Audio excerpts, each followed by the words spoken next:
The sun is shining. Temperatures rising. It is a Taco Tuesday live from Social Taco in Homewood. Landrum, Pat, and Conrad. Molly is personing things there at the studios of Jocks 94.5. How are you guys? We're doing great. How are you? I'm doing wonderful. Just seeing the joy and the jubilation of teams, coaches, supporters, administrators, fans as they celebrate their program. Punching tickets here in this championship week, guys. Yeah, it was a lot of fun watching Troy last night. First time since 2017, making their way to the big dance. So that was a huge game, 94-81 over Arkansas State. So, yeah, it was nice to see one of our teams in the state go ahead and get that ticket punched. I love it. I love watching closing free throws when teams are icing games in the final minute. But we got that last night, and that was a back-and-forth affair. And that was an Arkansas State team that I think coming in was probably picked right there at the top of the Sun Belt. But for Troy to do what they did last night, Conrad, who'd have thunk it? All the teams that we talk about here in this state, and one that might have gotten overlooked in this part of the state would have been the Troy Trojans. But congratulations to them, and that, their third tournament, fourth tournament in the history of their school?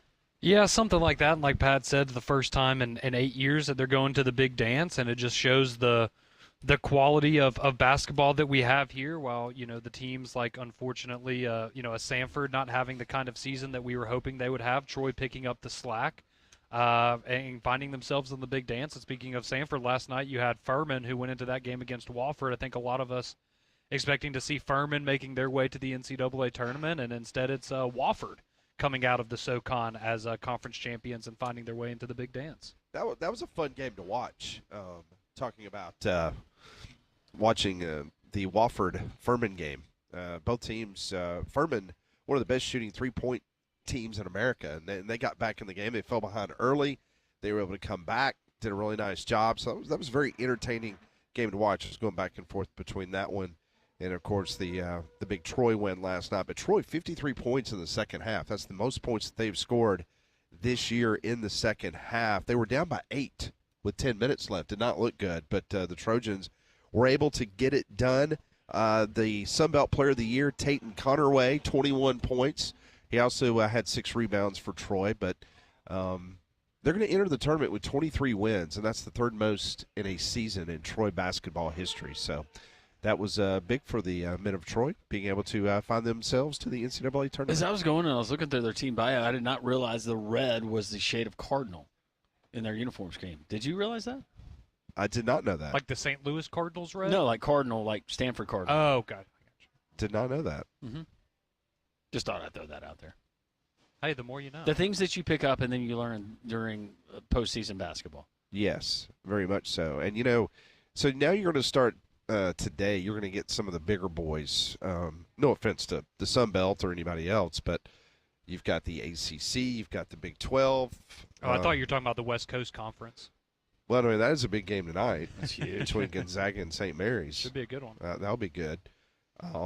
Pepperdine, their little run came to an end last night, but they did cover. I was about to say, I think it was 19.5 for St. Mary's, and they lost by 15, I believe. So, yeah, that worked out for Pepperdine. That coach this morning is like, you know what, our season's over. Let's put the balls up, but at least we covered. At least we covered. Hey, good teams win, great teams cover. There's some poor sap in Alabama that's glad we covered. Yeah. I didn't touch it. Like, Pat Smith is going to be so happy today. If you're looking at me to be that poor sap, which I am a poor sap, but not in regards to that particular time because I did not play that one. I didn't play any games last night. I don't know if that really surprises anyone, but the week is young. You just didn't like anything on the board? No, not really. Yeah. Nothing crazy. Wofford hit a bunch of threes last night. Pat's never seen a game he didn't like. No, he really hasn't. Well, especially when I had Furman at over 85.5 points. They scored 85. Yeah. I'm going to get you. Yeah, that was great. Hey, the people in Vegas, they got to keep a job, though. Yes, they do. They know what they're doing. Keeps the economy. Quite accurate. Yeah.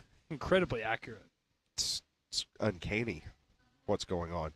So this morning you've got the Big 12 that is tipping off. You've got the ACC. They will have games. And then tomorrow it will be a full slate of the Southeastern Conference. First time that we've had that many teams participating in a postseason tournament. So that should be a lot of fun up in Nashville. Yeah, it's unfortunate because normally you'd be really excited for an ACC and a Big 12 tournament, right? Because those have been I guess in recent memory two of the better conferences. The Big 12 has been kind of the best conference until this year, and now we're going into it and you're like, oh man, that first round of the ACC tournament, I don't want to watch any of those games because it's just been such a disaster of a conference this year. There's no doubt. Let's go to the of course the insurance hotline here, and joining us now is our good friend Mike Griffith, who joins us on Three Man Front. Now, Mike, I know you spent a good bit of time around this conference and covering it as a whole, whether it's an SEC basketball or obviously football.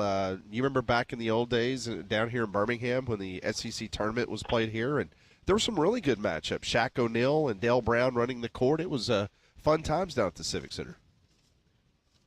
Yeah, it was always a lot of fun, and it actually meant more back then because we didn't have this 12 or 13 bid SEC where we're like, oh, well, there's really only a couple teams that need to do any work. I mean, back then it was like there's 2 or 3 teams that are in, and people are actually fighting for an automatic bid, right, to try to win the doggone thing. So I think it had more relevance in that sense.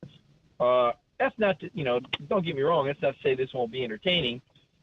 Maybe not if you have the 9:30 game like Georgia does, which why in the world does television value that window? I mean, who is still watching that, at midnight on the middle of the week? I mean, this is something, I mean, I know there's guys getting paid a lot more money than me that'll tell you there's value to that, but with the streaming options that are available right now, it's not like people couldn't watch this at the office or on their phone or whatever during the day. So let me lead the charge to get rid of this ridiculous 9:30 game and maybe move something up in the afternoon and make it a little bit more watchable and fun for the fans.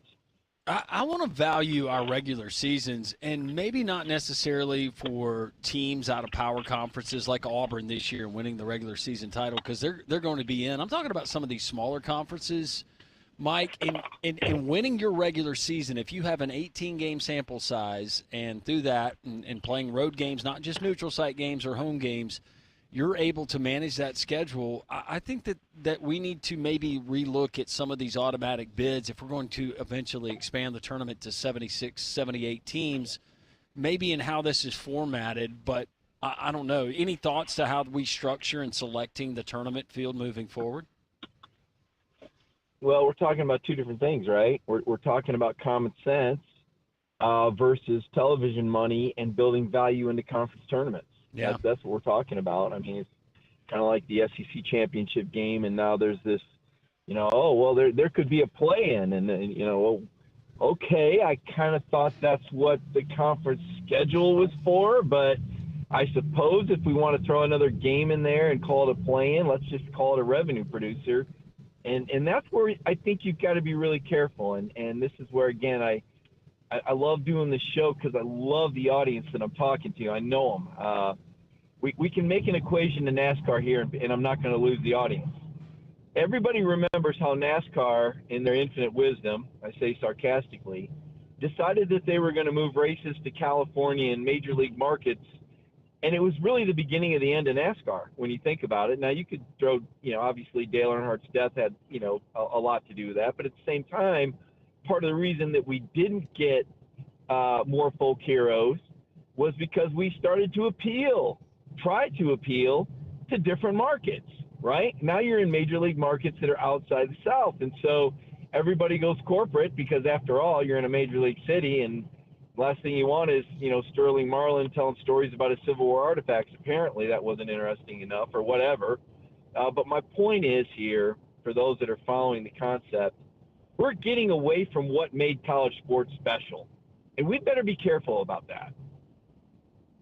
Mike, so kind of going on with that, when you look at how the NCAA tournament committee, how they go through their selection process, and I know it's much different than football, right, because you're picking dozens more teams than you are even now with the 12-team format we have in college football, but is there anything that you look at for Selection Sunday coming up here with the NCAA tournament and you go, man, why are we not doing that in the college football playoff committee, whether it was this past year or back when we had 4 teams in the playoff? Is there something you think that on the college football side we could look at basketball and say, yeah, maybe that's something we should implement into the way we do the college football playoff selection?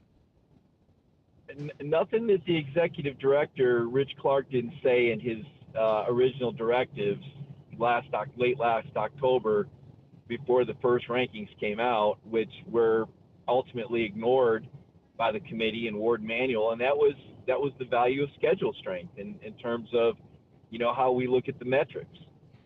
Because schedule strength was the one metric that travels across all conferences. You start getting into things like, run defense or scoring offense. Well, that's apples to oranges. I mean, a really good run defense in the SEC is not going to equate to a really good run defense in the ACC because of the depth and the level of competition. So, the idea of using, metrics and scoring and rushing and passing from one league to another really doesn't hold a lot of water. It's used, conveniently enough to get the teams in they wanted to get in, i.e. SMU over South Carolina. One team lost to Clemson, one team beat them.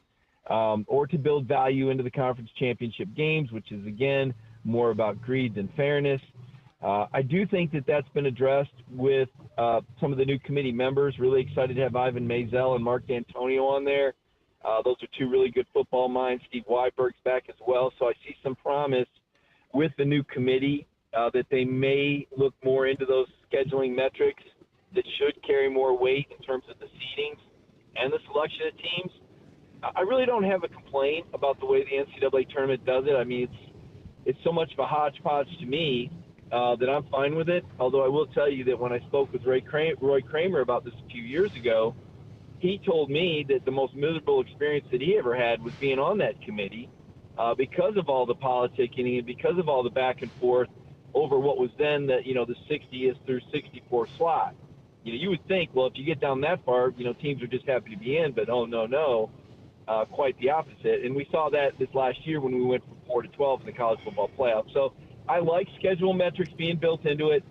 I do like, more so in basketball than football, recency bias. What teams are hot, what'd you do in your last 10, what'd you do in your last 5. I think that's relevant. I think it's important to consider the health of the team. But basketball just in general is a tournament sport. So when you ask me to equate basketball to football, to me, I don't want them to be the same. I don't want them to be the same. I want college football, to your point, I want the regular season to matter. And I don't want it to turn into basketball, where there's so many games and so many playing opportunities that Ohio State, finishes 4th in their league and loses 2 of their 3 biggest games, and yet somehow we're calling them the best team in the nation at the end of the year. That is Mike Griffith. He joins us from DogNation.com, the AJC here on 3-Man Front. We're live at Social Taco. You just brought up Ivan Maisel. Very interested in your thoughts on this. So when your time as obviously a media personality around the Southeastern Conference, and they come to your door and they say, hey, Mike, we would love for you to sit on the CFP committee, would you consider it? Because I've heard interviews with Ivan, and Ivan at first was reluctant, but then his wife kind of talked him into it. Would that ever interest you, being on the CFP committee? I mean, of course it would. I mean, I think that, look, if you're not part of the solution, it's hard to complain. I was talking to Josh Brooks earlier today, the UJAD, and obviously, college sports fees, has a lot of challenges right now. And, one of the reasons why Josh is involved with, the oversight committee and things is so that he can be a part of the solution and bring his, experience, wisdom, logic to it to solve it. Because ultimately, I think that's what people in those positions should want to do. And Ivan, I'll say this, when I was a up-and-coming sports writer in Alabama, he was obviously a guy I looked up to. He's from Mobile. He's worked for, basically anybody who's everybody, AJC like myself, but also Sports Illustrated, New York Times. As much as I looked up to guys like, Doug Segrist and Ray Mellick and Paul Feinbaum and Clyde Bolton and these Alabama sports writing, legends, Ivan was among them. And I'm appreciative of him doing it. He's not a look-at-me guy, but he is the kind of guy who has the knowledge and background, to bring some logic and balance and fairness into that room. And that's really what we're searching for. And you just don't want to see these guys getting steamrolled, by maybe sitting athletic directors, that have a vested interest in the process, which still debatable whether there should be any sitting ADs on this committee, in my opinion. Mike, I don't think we've asked you about it, or I haven't anyways, with the decision. It seems like the decision is going to come down with the legal situation concerning the ACC, Clemson, and Florida State. But with the precedent that could be set with those two particular cases, or case, if you want to envelop them all into one, what does this mean maybe for some other teams that are member institutions of other conferences and maybe taking the same path later on down the road that Clemson and Florida State did? Oh, for sure. Precedent setting, right? The question is, how much value would those teams have? And let's just call the elephant out in the room. Would the SEC want Clemson and FSU, right? Or would they want, North Carolina or Virginia per se? And that's not really a question for the SEC to answer. It's a question for the television executives. Again, all the power, you got to follow the money. When you're trying to connect the dots on most any problem or situation, you always follow the money to connect the dots, because that's where the answer is going to be. It's kind of like when Texas and Oklahoma made this move, and I don't know if people really understood it. I thought Greg Sankey did a great job of explaining it, but sometimes people have predisposed notions and don't really hear out the logic or the rationale, and that's unfortunate. But it's like Sankey said, Texas and Oklahoma are getting out of the Big 12. It ain't working for them. They're going somewhere. If you're the SEC, you weren't necessarily shopping for two more teams. You weren't necessarily in cahoots with these teams. But if they're going to be out there, you're either going to take them or they're going somewhere else. And that's kind of what I would say about Clemson and FSU. We already have teams in the SEC from South Carolina and the state of Florida. They don't bring particularly attractive television markets in terms of, the metrics and the size. But they do bring some value. It's not up to the SEC to determine that value. It's up to the television rights holder. If ESPN were to come along and say they have this much value, your contract's going to get this much bigger, and everybody else is going to get a bigger piece of the pie, that's certainly something that you would want to consider. Because it would be to the benefit of the league. But if they said, look, we're not going to change your television package, you're just going to have two more pieces of the pie, well, then probably not, even though they may bring some regional value to another conference. But if we're talking real here, the only other real conference in competition with the SEC is the Big Ten right now. We are moving towards two super conferences, whether we like it or not, kicking and screaming, and maybe 10, 12, 14, 20 years, whatever. That is the financial model at this time that television networks seem to prefer. So, all that said, to answer your question, yes, I'm sure it'll be precedent setting. Yes, if Clemson and FSU, that'll devalue that league enough that North Carolina and Virginia will have to look at leaving. They bring great market value. They'd be two new states. They would protect the integrity of the SEC footprint geographically, which the league prides itself on, as would Clemson and FSU. So there's a lot of front issues here involved. Kind of a loaded question that you asked. I hope I did a good job canvassing some of the potential answers and consequences. No, you did. Yeah, Mike. So I know we've been asking you about a lot of big. Listen, I'm in lawyer mode, guys. I'm in lawyer mode today. So that's the version that you're getting. I've had some other paperwork in my other hobby that's triggered this part of my brain today. Just so you know why you're getting. So you're talking about the closing? Yeah, the B&B that you're going to let me and Landrum come down there and stay in. I am. I actually am. Yes, and if you know a good Alabama tax attorney, yeah, send him my way. I mean, this is going to go through. I am going to have acreage in Alabama, guys. I'm telling you. What's the holdup? That is my state. I am going to finish this deal. It's going to get done. What's the holdup? Do we need to come with more money on our side? What's the deal? No. It's just it's paperwork. Any deal that involves any sort of deal. There's always a lot of paperwork, and I'm kind of a stickler for the details. We're getting right down to the nut cutting part where everything's got to be dotted and crossed, and it's a different state, so you're dealing with real estate laws and things like that. I just need to make sure that all my horses are in the gate.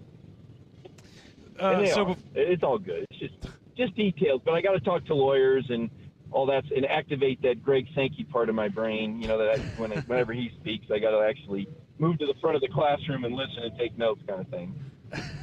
Well, before we let you get out of here, Mike, I do have to ask you, tomorrow you're going to have Georgia in the SEC tournament up there in Nashville taking on Oklahoma, and a Georgia team, Mike, that, as you know, I mean, you lost 4 in a row late in the season there to ranked opponents. You get the big win over Florida. Now you're on a 4-game winning streak heading into postseason play. Just kind of what your expectations are for the Bulldogs in Nashville, and just the job that Mike White's done for a Georgia team that was kind of teetering on the bubble there, and now they seem to be firmly in the NCAA tournament field. Well, I'm glad, somebody says that, because all year long anybody's done is bash the guy, and Florida fans have come out of the woodwork to tell how bad of a coach he was when he wasn't. Got him to Elite Eight. Talk about arrogance, Florida fans.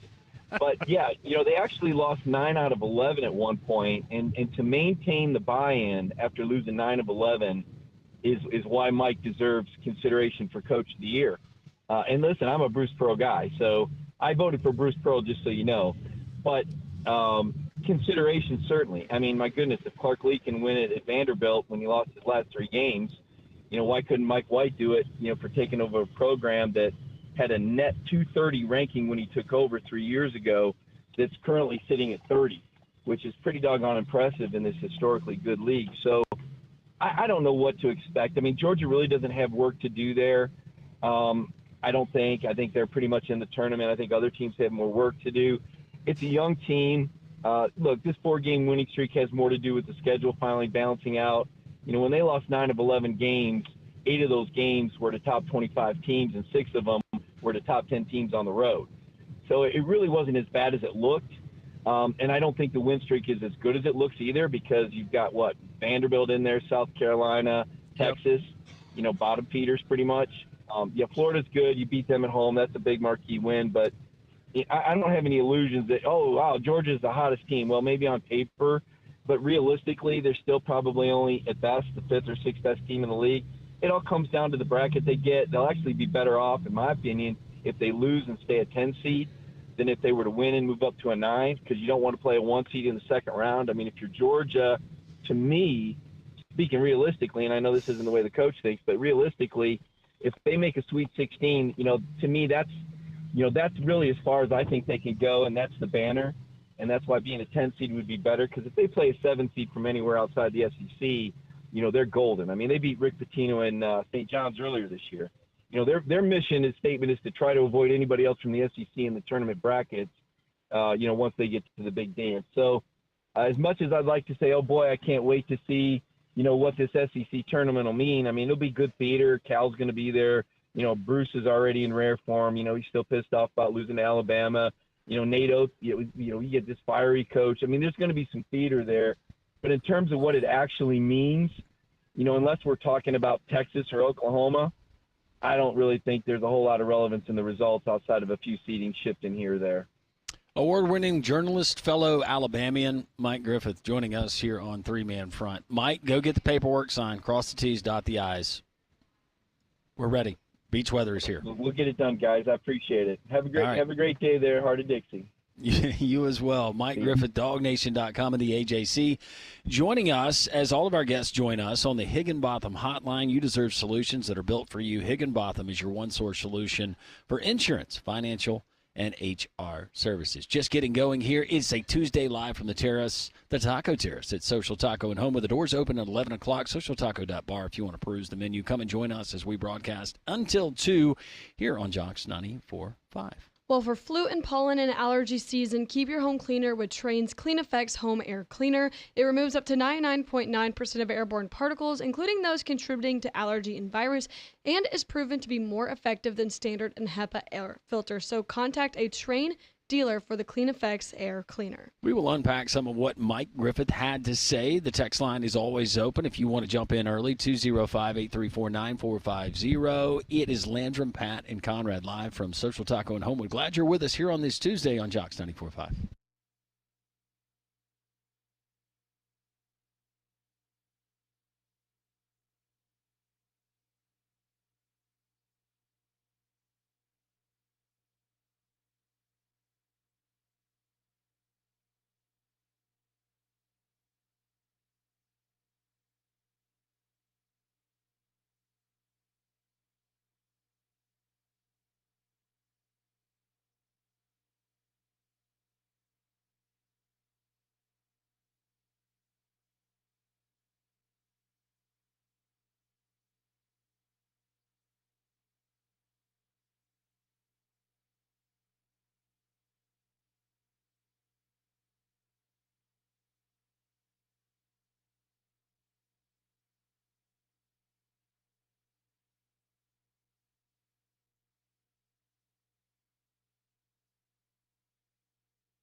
It's 1028 Jackson 94.5. We're live at Social Taco.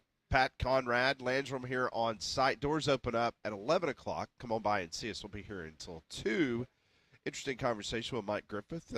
He had a lot to say, as he does each and every Tuesday, in regards to the college football playoff.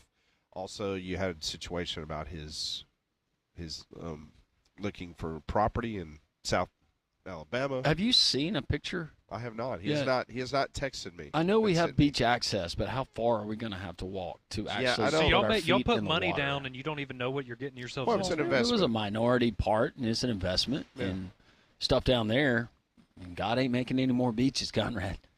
That's fair. Okay. No, I'm not walking across the street. It's either It's on I'm the with Bayside, you. Pat. You I'm know with it's going to you. be on the Bayside. If we're No, going to do this, I'm we not. have to be on the water side. I'm stuck up when it comes to that. Nope, I got to.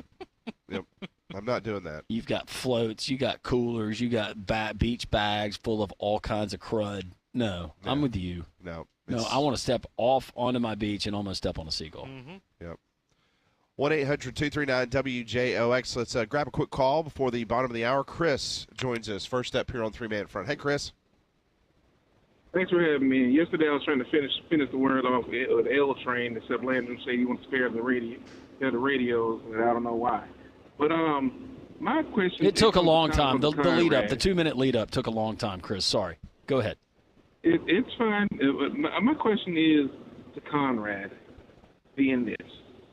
I have to come to the conclusion of a theory that the Bama fan base itself has just lost its luster. We've become too high-tie, uptight. We stress about everything. You know what I'm saying? It's like I didn't even hear a lot of callers ragging on the Auburn fans like Auburn fans rag on Bama fans that they won.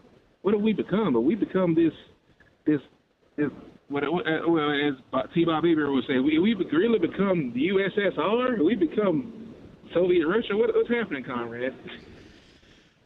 I guess we're just focused on Where's ourselves, Chris. celebration? We hold ourselves to a high standard that standard you love to talk about, and This when we don't standard reach has it, to it stresses go, everyone though. out. I've been telling you this.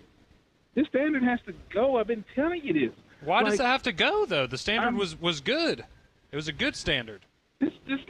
They're like It's not attainable anymore is what Chris is saying. Not just that. It's more so like when let's see, if everybody gets one off of them, then all of a sudden all of a sudden they can just just swipe their feet on the logo and keep passing on, and we're not supposed to feel anything about it because we're this golden standard. Where's our when are we gonna stop what's the word for it? Aiming. When are we gonna start aiming just as low? What are we doing here? Because I remember one point you said like you wanted to start celebrating once in a while, Conrad. So Yeah, Conrad. who are we? Answer the question. Wait, so let me get this straight. You want the Alabama fan base to celebrate more and to be more aggressive in terms of like Get your going swagger after other back. fan bases and things like that? Yes, because guess what? We've always taken the high road too many times. That's a good When- thing, when though. are Taking we- the high when are road's we not a gonna- bad thing. That's not the good thing. But when you constantly get mud slung at you, at some point you got to start That's why we're swinging different, back. Chris, because we can take it and everybody else can't. I need to know more about this high road that's been taken because I have not experienced that. Oh, it's been plenty of high road if you literally see my mentions. I mean, and let's not get started. go to with his that mentions, Alabama Landrum. Check basketball them and out. Brandon Miller. Yeah. Hey, Chris, we appreciate the Let's not phone get call, started man. with Brandon Miller. Take Go. care. Hey, thank you. Appreciate the call very Landrum's much. not familiar with the high road because he always takes the low road with the Yankees. He likes to drive the low road. Yeah. So I am. There's Can't less stand the cars on it. Yankees. Did you guys lose anybody for the year last night? No. Yeah, matter of fact, they did. You want to make my Tuesday? No, we didn't, but Pat's already sending me hypothetical trade offers for I'm trying to do what I Arenado. can. We're trying to be the middleman. If they cut off Garrett Cole's arm, can he throw with the other one? Do we know that yet? Is he ambidextrous? Is there a surgery where I could cut off my arm and give it to him, and they could sew it on there? Is there potentially another position that he could play? DH? First base? Could he DH? With one arm? Or you mean with the bad elbow? He could DH. We need a DH, actually, now that you say that. See? Maybe he was a good hitter back at UCLA. I'm not sure. Could benefit us. We need a lot of things right now. We are live at Social Taco. Come on by and see us. The doors open up at 11 a.m. We're on the Taco Terrace. More three-man front on Jocks 94.5.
It's 10:36, Jocks 94.5. We are live at Social Taco.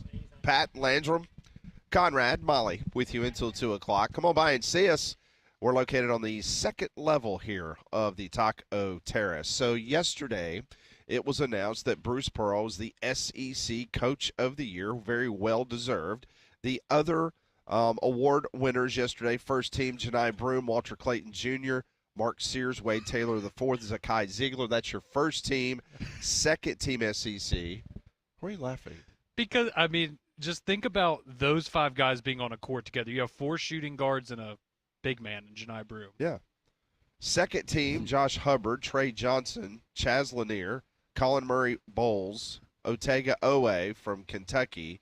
Third team, Chad Baker Mazzara, Alex Condon, Jason Edwards, Mark Mitchell from Mizzou, Sean Padula from Ole Miss. I mean, those second and third team guys, I mean, they could like win. That's really good. They could be on the ACC or the Big 12 first team.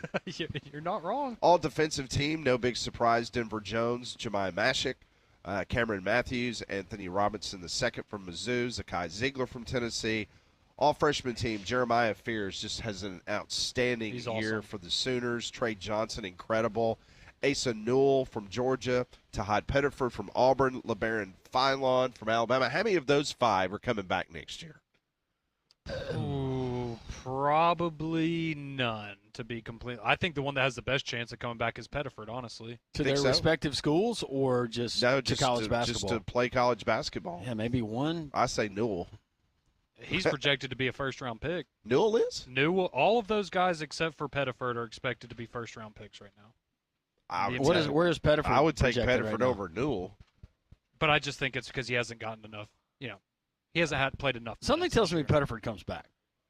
He's going to be a monster if he comes back for another year. But You don't think Philon's coming back? No. No, I mean Newell, Fears, and Trey Johnson are all going to be in the conversation to be lottery picks. No, I definitely see Philon that. will be later in the first round, maybe early second, and then Pettiford maybe in the second round. But Okay. yeah, a lot of talent there. Well, the SEC Coach of the Year was Bruce Pearl. For Auburn, Player of the Year, Janai Broom. Scholar Athlete of the Year, Benjamin Bosmans Verdonk from South Carolina. Didn't even know that they're still giving that award out. Newcomer of the Year, Chaz Lanier. Freshman of the Year, Trey Johnson. Sixth Man of the Year, Caleb Grill. Yep, much deserving. Defensive Player of the Year was Zakai Ziegler. Yesterday on the Paul Feinbaum Show, Bruce Pearl was asked by Paul about the ongoing situation with Baker Mazzara. What Chad did was wrong, and there's no excuse for it. And as a result, he got a flagrant 2. What's a flagrant 2? He got removed from the game. A game where against your arch rival, a game that really matters. And he didn't play the last 11 minutes of that game, and we did not win, and we did not have the bench and the depth, and Chad's accountable. And regardless of whether it was retaliation from a number of different shots and hits and things that took place during the course of that game, there is no excuse for it. He understands it. How frustrating is it, regardless of what you just said, but it's not just like an isolated situation. You've alluded to that a couple of times about what may have preceded it. Well, yeah, it's just, again, it's every player's got great strengths and weaknesses. Chad is a very, very gifted player, and we wouldn't be in a position that we're in without him. And there are times when he has retaliated on a couple of occasions that have been very visible.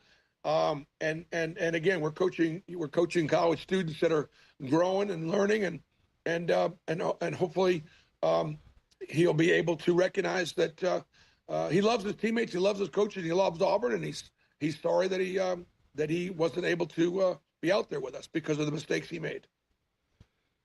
Okay. There's one part of that I just kind of laughed openly when I was watching it yesterday, and it's when he says that, this is not an 18-year-old kid that just went to Auburn from his high school. We're talking about a 25-year-old man. Yes. And, if you're trying to get the message across to somebody, and he's a grown man. He's the oldest player on your roster, if I'm not mistaken. This is what, off the top of my head, this is the third instance that something like this has happened with him. Third that I third. remember. I know that he got removed from the Arkansas game. He got removed from this. You go back to the Yale game last year, but there's. I don't remember anything before Yale, though, right? No, I don't really remember anything before Yale either. No, I don't either. But that was my point. I understand that. He's Bruce is going on national television. He's not gonna throw him or any one of his players under the bus. He's going to take the high road, which he should. They're going to handle it internally. Yeah. Right, but don't. That's not a very good PR line when you're sitting there talking about young students and we're trying to do this and that. He's 25 years old. Come on. No, again, if it was somebody like, okay, let's say Pettiford, had a blow up or something because he's a young kid that's as a freshman, you could understand, maybe some problems with emotions there. But when you're a guy like Chad Baker Mazzara and this is your fourth, fifth year of college basketball, you're 25 years old, you're supposed to be a leader on this team above all else as well. Like you're setting a bad example for other guys. And, again, like if that's your role, going back to the KD stuff, if that's your role as KD Johnson, fine. But you're too important to this team. You're too valuable to this team as Chad Baker Mazzara as a player. Just shut your mouth, go out there and play for 40 minutes. And you're going to help your team potentially win a national championship this year. But can you do that for the next 6 to 9 games that you're going to have to play? Yeah. Look, if it happens again, then I think that you will then probably hear a lot more frustration from Auburn fans. And because if it happens again, it's going to happen, I would think, in the NCAA tournament. You're probably not going to get it this close. Yep. maybe now it's more of why it wasn't before, or how much it wasn't before of the sit-downs and talking to Chad Baker-Mazara. But I was talking to a coach who had a very, very good player who was a player of the year and had similar issues in his playing career at the college level. And I said, how do you handle something like that? And they told me, they said the best way that you can, but he's too valuable. You got to have him. Part of that edge that he has is what makes him a great player. But you have to just tell him, try to keep your composure, and sometimes that's hard to do for guys. I'm not making excuses for Chad Baker-Mazara. I think that the next time, if it does happen again, he gets thrown out of a game for a similar instance, you are going to hear a very outspoken Auburn fan base, and probably Bruce Pearl as well. You can't keep costing your team a chance. How much that meant to Auburn, I would think that probably meant a lot down the stretch in that game at Neville Arena versus Alabama. Would Auburn have won that game? We will never know.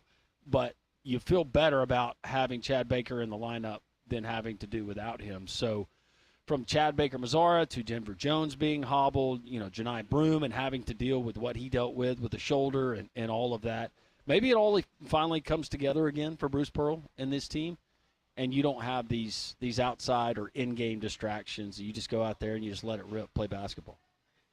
We'd love to hear from you, 205-834-9450. That is the Courtesy GMC text line as text messages are starting to roll in. We do have some text messages, and going back to the All-SEC freshman team, I was looking at NBADraft.net. I don't know where you put this, Conrad, as far as credence. They've got LeBaron Philon listed in the first round of going to the Celtics. Yep. They have Tahad Pettiford going 26th, just ahead of him, to the New Orleans Pelicans. Well, there you go. Yeah, I'm looking at I was looking at Sports Illustrated's latest mock draft that they had right now, and yeah, they had Philon going to the Celtics. You had Trey Johnson from Texas being a top 5 pick. Yeah. Colin Murray Boyles from South Carolina, a top 10 pick. Asa Newell, top 10 pick. Jeremiah Fears, number 11. They had Janai Broome going at the end of the first round. They had Yaxel Lindeborg going in the early second round as well. So it's going to be, I think people maybe want to pay a little more attention to NBA draft this year than in years past, just because you're going to see a lot of familiar faces from the SEC, and that shouldn't be a surprise based on just how good the league's been this year. I mean, that's just crazy that the all-freshman team, every single one of them, might be drafted in the first round. It's remarkable. And I'm sorry, but Trey Johnson should be first-team All-SEC. I don't know how you lead the league in scoring and you're not first-team SEC, but that's just my Who would you replace him? Wade Taylor. Wade Taylor's got 15 points a game this year. He's a good player, don't get me wrong, but he has not been the Wade Taylor of years past this year. Yeah, but he's been in school for 8 years. Exactly. Give it to the 18-year-old. You got to give it to that kid. Well, his jersey got retired while he was still playing there, so I haven't ever seen that before. It's so funny. It looks so weird seeing Student Athlete of the Year. Wow, I didn't even know they still did it. I didn't know they still went to class in person. Yeah. Does he do that, or is that virtual learning? I bet you he's doing it online. Virtual learning? No, they wouldn't do that. I mean, speaking for a senior in college right now that I am trying to get through this semester, I can tell you that he goes maybe every blue moon to an actual class. Everything is online. So that's where all your hard-earned dollars are going. Yes, it is. Online classes. Yes, it is. It is 10:46 here on Jocks 94.5. Coming up at the top of the hour, we're going to talk some Alabama football. Kennington Smith III, he is going to join the program. He covers Alabama for The Athletic. Bama spring break is going on. They do not have any practice activities at the Capstone this week, but Kennington Smith III, he wrote an outstanding piece in The Athletic, kind of detailing where things are after week 1 of spring practice, beginning year 2 under Kalen DeBoer. Later in the program, Jason Caldwell will join us from Auburn Undercover. We'll talk some Auburn basketball, Auburn baseball as well with Jason. And then Rocco Miller, our resident bracketologist, he will join the show at 1:30 as we'll get his latest take on what is going on in the world of college basketball. So much to get into. Love to hear from you on the Courtesy GMC text line, 205-834-9450.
Top of the hour, we'll talk some Alabama football with Kennington Smith III from The Athletic.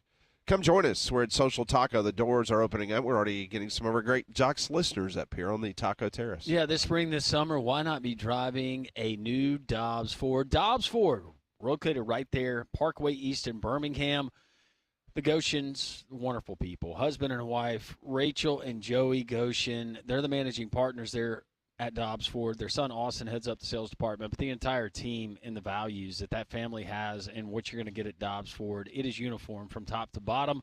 You're going to get top dollar for your trade. They're going to beat any competitor's price, and it's Alabama's largest showroom selection. So if it's an F-150, the Dobbs Sport Edition, you want to go with a Bronco Sport, a Mustang, an Escape, an Explorer, check them all out. They'll beat any competitor's price, and they got a great pre-owned selection as well. Monthly specials, DobbsFordBirmingham.com. That is the website. Get in there and make sure you tell the entire gang that Landrum from Jocks 94.5 sent you. So we've got the SEC tournament coming up in Nashville. That begins tomorrow. It will be wall-to-wall as games get underway. All 16 teams participating. So we will have 4 games tomorrow there in Nash Vegas.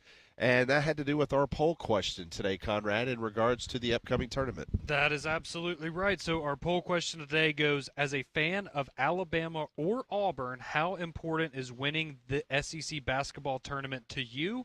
Your 2 options are not at all important or it just means more. And leading the way right now, we have not at all. So 56% of you saying you don't think the SEC basketball tournament is important for Alabama or Auburn. 44% of you saying it just means more. So that is interesting.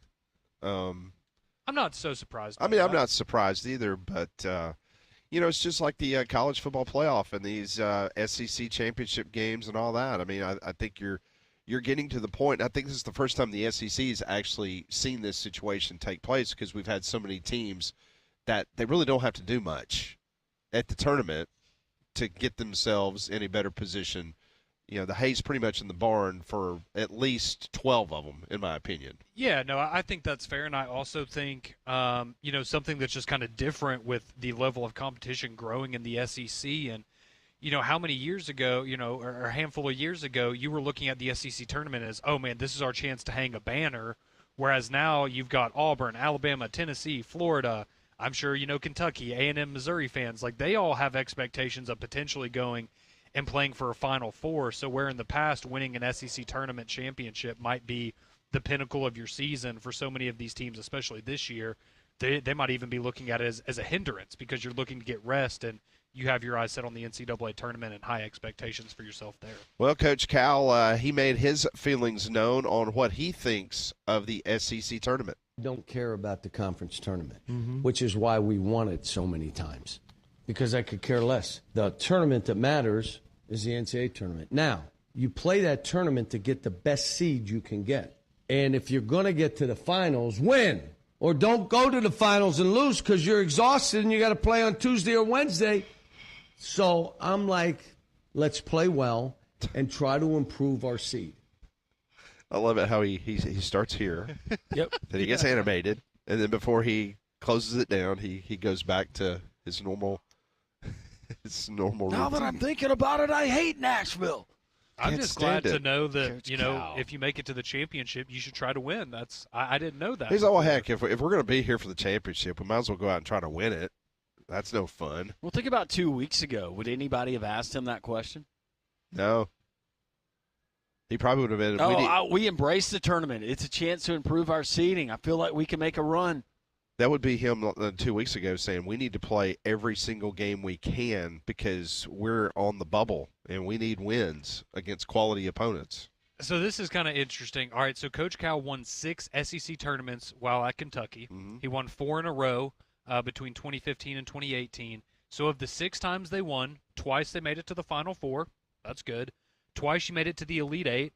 You made it to a Sweet 16, and then you got knocked out in the first weekend once. So not a whole lot of credibility there. It's just kind of all over the place in terms of, what we talked about last year with, an Auburn team winning the SEC tournament, then getting knocked out early, Alabama an early loss, and then they go to the Final Four. So I guess Coach Cal's saying. And Landrum, if I'm not mistaken, matter. both Alabama and Auburn, there were 4 seeds last year in the NCAA tournament, correct? I believe that's right. Yeah. Yeah, because I remember Alabama especially, it was like, ooh, that seems a little generous maybe based on how they ended the season, that they were a 4 seed. But I just can't remember what Auburn was going into the SEC tournament last year and if it improved their seeding dramatically. I just can't remember. Seems like maybe they were on a 5 line.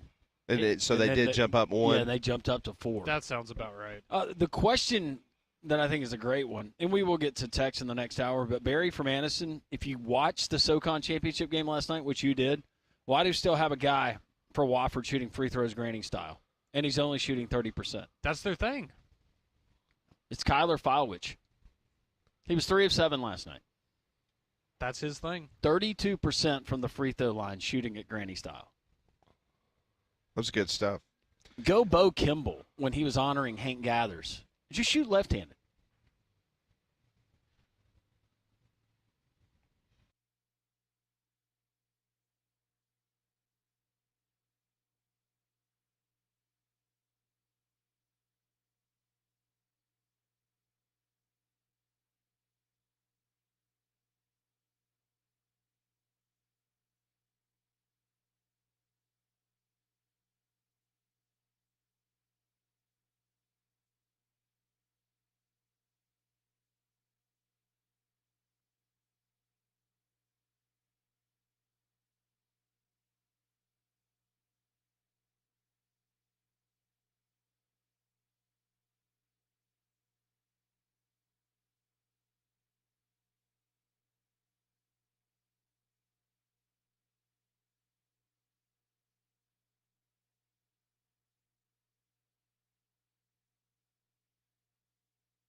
It is 11 o'clock. Welcome back in. This is Three Man Front. Pat, Landrum, Conrad, Molly.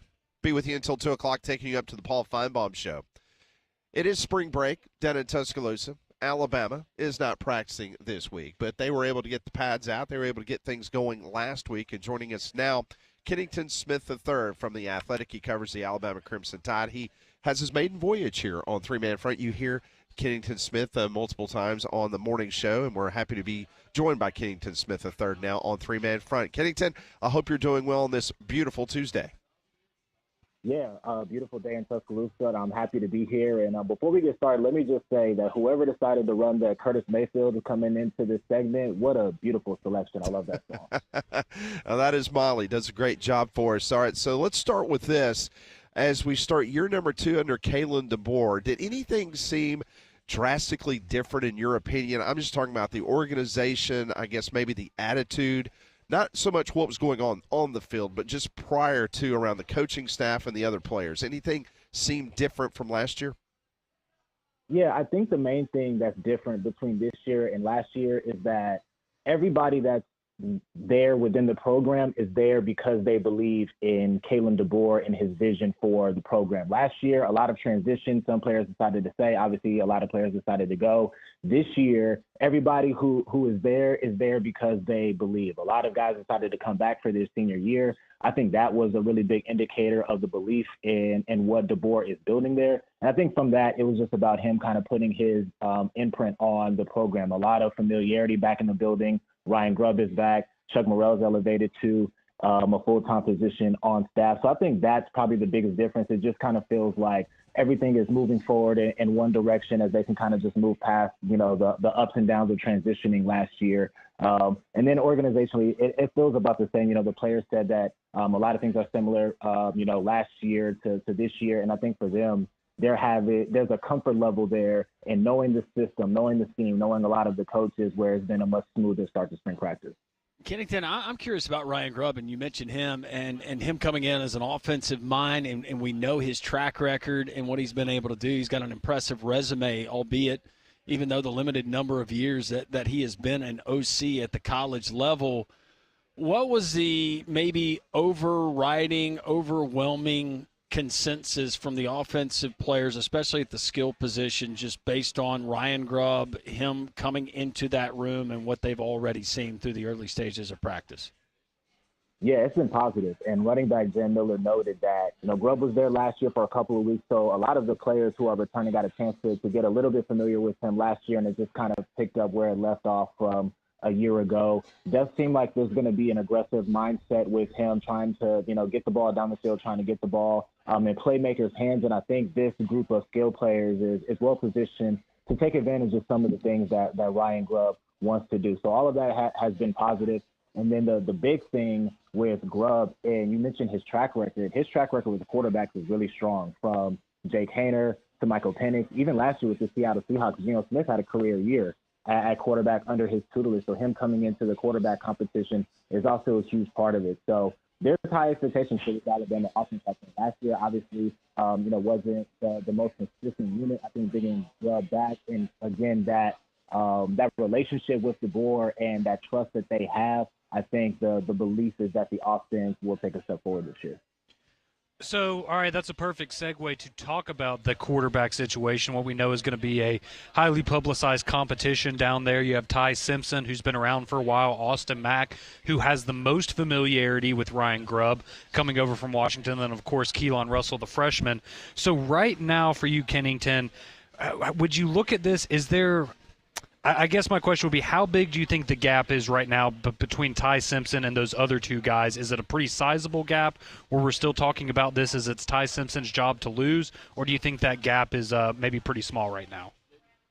Yeah, I would say that the gap is probably marginal. I do think it's Ty Simpson's job to lose. I do think that just the equity that he has in the program means a lot in the early stages. He's leading the quarterbacks in drills. He does have the built-in trust of a lot of the teammates. Jeremy Bernard said that there's a lot of trust there with Ty Simpson. I think there's a lot of respect for Ty Simpson and how he, stayed after last year and decided to, again, work under Jalen Milroe. And then on the field, we're starting to hear about some strides. Ryan Grubb said that Ty Simpson was the best in terms of day one of spring practice to day two, in terms of taking the information, processing it, and then actually implementing it on the field. So I think that experience has given him a leg up, and I do feel like there is a gap right now, but it's obviously really early. It's only been 3 practices. I think next week when we get back from spring practice, we're going to start to see, a little bit more separation or maybe a closing of the gap. But right now it does feel like, Ty Simpson is setting the pace in that race right now.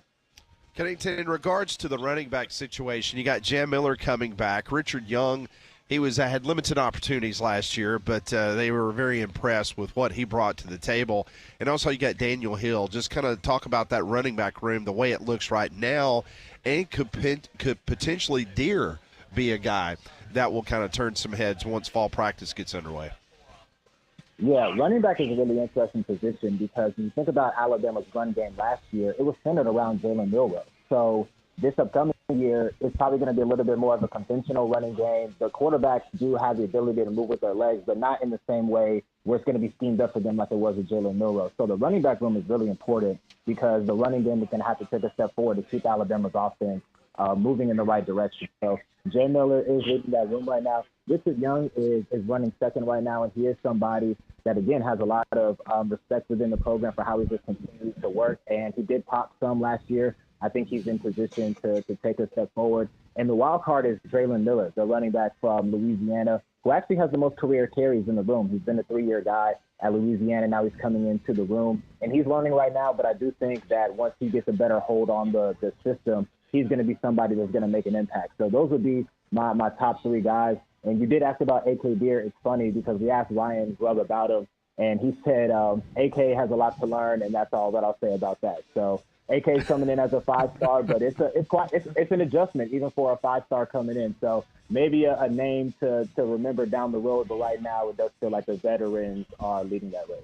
What about another name that you lay out there in your story, Kennington, and it's a wide receiver, and he's a big-time player that maybe some Alabama fans don't know, but he has caught the attention of the coaching staff and his teammates, and that is Latsier Brooks. Yeah, Latsier Brooks is somebody who's coming in as a bit of an underrated prospect, like you said. On the field, extremely accomplished. He's the all-time leading receiver in the state of New Jersey. He played in the highest classification in New Jersey, so he's accomplished, but he wasn't as highly rated. You know, he wasn't somebody that was very active on the camp circuit, not a very active person, just social media and all of those things. So coming in a bit under the radar, but this kid is explosive and he's fast. He was clocked at over 22 miles per hour last year as a high schooler, which we know is blazing. Bray Hubbard said that he's hard to keep up with, and he's made some plays in the first week of fall camp and has even gotten a couple of snaps on the first team as well. So you feel in Alabama's receiver rotation, Ryan Williams, Jeremy Bernard, Isaiah Horton, top 3, but who's going to fill in those rotational spots behind those? And Latsier Brooks had inserted himself into the competition early on in spring practice. All right, Kennington, I know a position that Coach DeBoer mentioned is going to be a bit thin for Alabama here in spring practice. You had Robbie Oots and C.J. Dupree heading off to the NFL. You've got some injuries with some of the guys on the roster right now. So how is Alabama looking at tight end? I know he said some positive things about Cuevas, who's coming back for another year, but are there any players that we need to be keeping an eye on as guys that maybe are going to make an impact this fall at the tight end spot for Alabama? Yeah, what I would say about that is I would keep an eye on this freshman class. Marshall Pritchett was an All-American out of high school. He did get injured in the All-American game, but he's practicing in a non-contact jersey. Maybe he can get back into contact at some point this spring practice. He's going to be somebody to watch. And then Caleb Edwards is another 4-star, another All-American coming in the summertime. He has a frame that you feel like is college ready. About 6'5", 6'6", 240 pounds. He's going to be able to come in and provide some things, catching the ball and also inline blocking. So within that room, I think that there's an opportunity for some freshmen to maybe take a step forward and insert themselves into the rotation. Going into the summer, this room is going to be in a much better spot. Danny Lewis, the redshirt junior, is going to be available for summer workouts, and it'll be ready for fall camp. So it's kind of a short-term, depth deficit right now in the spring. But I would say look at those 2 freshmen as guys who might be able to earn some snaps this fall.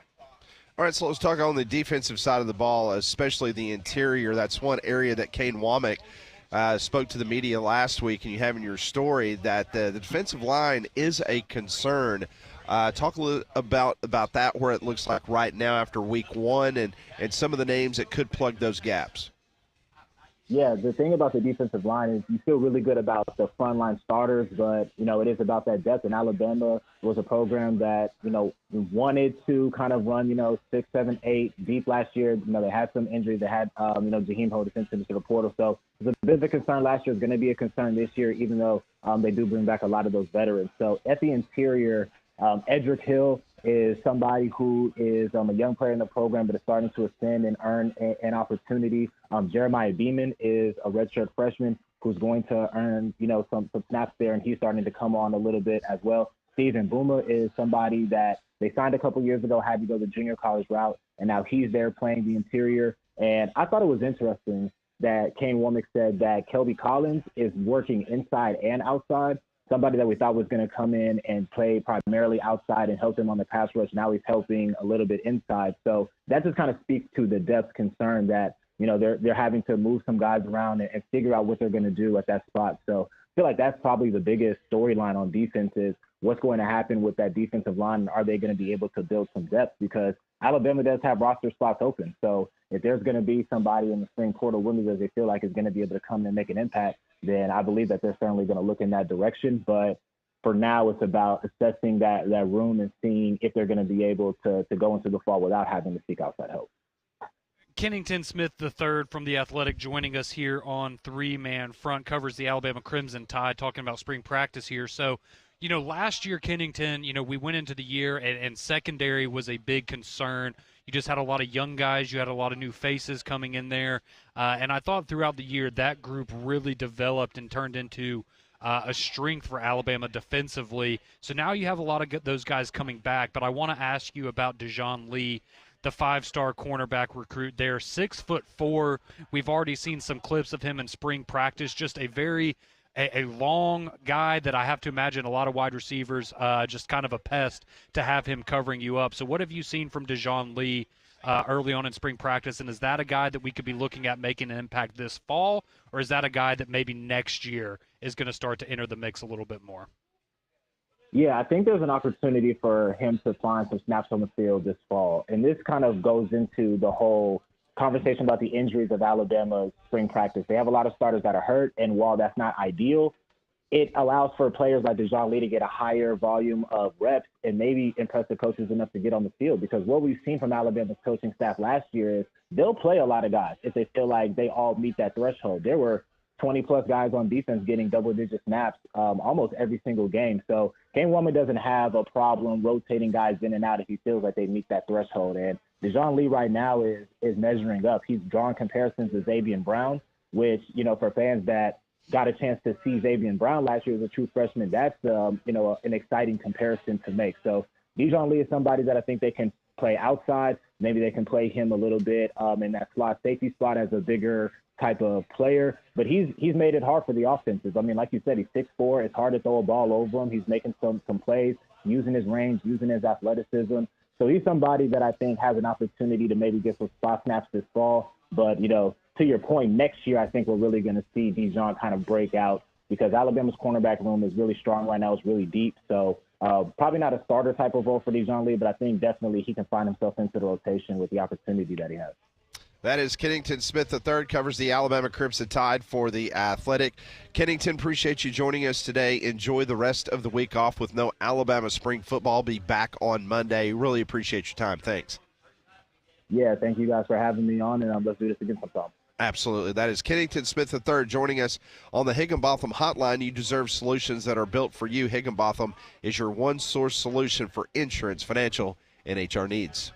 Continue live from Social Taco in Homewood. Some of the gang is here. You can be here as well. We're in the terrace. The doors are open right here in the square in case you've never visited this part of town next to Homewood City Hall. But Social Taco, it's a great place. Not only the mix and match combination tacos today, but also the Mexican pizzas. They got a new menu they're going to be kicking out with some additional items in the coming weeks.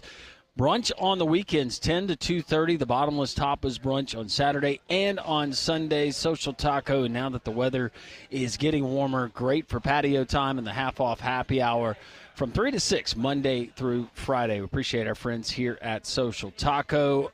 Some of what Kennington had to say about Alabama spring practice looking ahead. We've got more news and notes and the college basketball coaching carousel, some rumors heating up.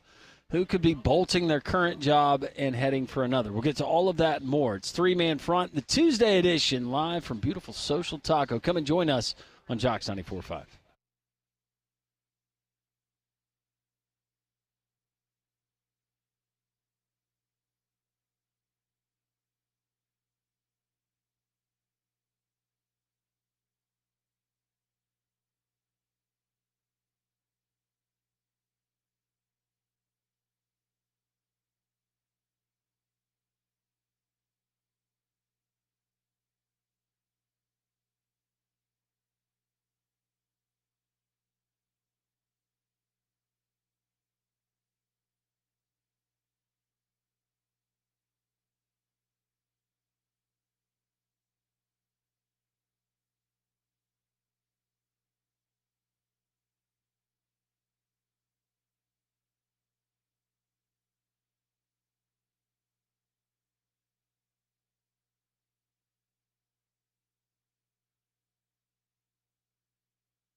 It's 11:19. Jocks 94.5. Jody from Trussville. Joe from Vestavia. Matthew is here. Gringo. The whole crowd. Love it. Good to see everybody on this beautiful Jody Tuesday. in Trussville, he's like the Picasso of residential homes. Absolutely. He does a fantastic job, and he is the painter to the stars. Yes, he is. I didn't think about that. Yes. How about our friends at Mystic Beverage? Mystic Beverage, it is sparkling water that's infused with various cannabinoids and whatever mood you're trying to achieve, you can get it done. How about Lift? The Lift blend of the Mystic Beverage arsenal, if you will, it's outstanding. It's got the CBG blend. It's got the Delta 9, but it also has green coffee bean extract. This is going to give you that pick-me-up, that focus, and it's not a creepy, crawly feeling like you want to jump out of your own skin. Days when you got a lot going on, it's a great alternative to alcohol as well. You can try the Lift, but they also have the High Hills Delta 9. They also have the Nirvanic, whatever mood you're trying to achieve, and, of course, the Broadway as well. You get them 50 milligram, the 25 milligram, watermelon, blood orange, mango, southern berry. Those are the flavors. 3 calories, 0 sugar, and it's not sweet to taste. It is our friends at Mystic Beverage, made in Blount County, Alabama. You can find them locally at your local Piggly Wiggly. We appreciate our friends at Mystic Beverage. You can join us here at Social Taco here on Three Man Front. A lot of basketball talk this time of the year, and one thing is for sure, basketball coaching vacancies lead to all sorts of wonderful rumors, Landrum, and I guess the really big job that is open right now out there is Indiana. There's been a lot of rumors circulating today in regards to who's on a list and who's not on the list. That's right. And we know that Mike Woodson is out at the end of the year. Our friends at On3 have put out some traction, maybe some smoke that's out there regarding that job. Chris Beard is a name that we heard early on in the process. Now, while his name is still there, some of the more prominent names that have emerged, Scott Drew from Baylor. That was a name to watch, but it sounds like Scott Drew from his table at Mi Casita there in Waco maybe conveyed to the folks there at Indiana that he was not interested. He didn't bolt for Kentucky. He's not going to go and take that job there in Bloomington. Also, Iowa State's coach, T.J. Otzelberger. His name was mentioned, but it seems like he has told the folks that Ames is just going to be too hard to leave. Maybe it's a Dan Lanning. The grass is plenty green here in Ames, which I'm sure this time of year it's not. 2 other potential candidates out there potentially for that Indiana job, Drake's Ben McCollum and Clemson's Brad Brownell. Did you see, you mentioned Scott Drew. Was there any mention about his brother Bryce? Nothing about Bryce, who is still at Grand Canyon. That is correct. I did see a story over the weekend that said that he could be, if some other dominoes fell, or maybe some folks decided not to take the job, that he would be someone that they might be interested in at Indiana. Apparently, Texas A&M's Buzz Williams has been another name thrown out, but his involvement seems limited. And On3 goes on to say they could see Creighton head coach Greg McDermott having interested in the job, and also saying that Ole Miss head coach Chris Beard is out there, but it's unlikely that athletic director Scott Dolson goes this route, with Chris Beard's checkered past. So this would be that high road we were talking about earlier? No, you go ahead. You do what you're. Yeah. Go ahead. No. I already made my joke for the last week. So that's for IU. So maybe that's good news for Ole Miss, but I don't know where I think that there's got to be some sense of loyalty for Chris Beard for them giving him a chance, and it's not like he's working for Crumbs, Pat. They're in Oxford. Have you started getting the emails? Your collective money to start chiming goes in more, yeah. Lane just bothers me all the time about stuff. so that's the Indiana job. Virginia job is open. Mark Byington at Vanderbilt. On3 thinks that he would be a top candidate, but his buyout is way too high. So right now, how about these 2 names? New Mexico's Richard Pitino And also VCU's Ryan Odom. And his name you brought up yesterday has also come up for the open NC State job. NC State job, yeah. I mean, of course, his dad was Dave Odom, who was an outstanding coach for many years at Wake Forest. And someone, I believe, if I'm not mistaken, he was maybe an assistant for Wimp. Dave Odom definitely was. Yeah. Yes, for sure. Yeah, his dad. Mm-hmm. So the good news, there's no Nate Oates on this list. They can't afford him. There's no Bruce Pearl on this list, a good Auburn point. fans. Yeah. There's no Andy Kennedy on this list. There's no Bucky McMillan, sorry, Conrad, on this list. Paige will be happy. Maybe Troy's head coach. He'll emerge on the list here pretty soon. Perhaps. But, yeah, that's a little bit of an update there. NC State, who knows what happens there, but Will Wade's name is still being bannered about. Yeah, I saw where his buyout's only $1 million at McNeese. Mm-hmm. So I think if you could, Has it been enough time? Yes. NCAA, it's no big deal now. They'll have It's much different than the Chris Beard situation, but you just wonder, Yes, it is. Is there a time frame where it's more acceptable to say, okay, it feels like that person has paid their dues and now we can welcome that back into to me, the Power Four. And you're right. This was a off-the-court personal matter involving Chris Beard. Yes. To me, what Will Wade did, while it was sleazy, it was slimy, I think we all agreed that all of those conversations were taking place. His just happened to be caught on a wiretap, federal wiretap. Correct. I don't see the hesitancy of anyone of hiring Will Wade. Zero.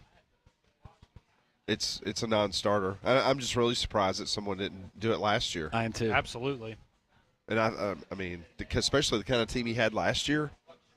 Well, I mean, that's why it was a surprise when, maybe he wouldn't want to go back, but for LSU, seems like that would be a great fit if you wanted to bring him back now, if he was willing to, but they decided to double down with their current coach, even though they've had a very porous season. Think about the other coaches that were also thrown into that mix. They've landed. Those guys are coaching. They're still earning paychecks. I was about to say, Sean Miller's still going. Yeah, he's just fine. Was it Sean or Archie that came up with the – Archie was the one Archie was the one at Rhode Island that came up with the stat line on the SEC being 500. Correct. Yes. Which, at last check, they're still 500. Archie was the one that got in trouble at Arizona. Or Sean. Sean. Sorry, Sean, the older brother. Archie never got nailed. No. I'm sure he cheated. No, not at Rhode Island. Well, I'm saying all of them, but. Oh, man. It's the poaching that's going on right now. You think it doesn't stop in college football.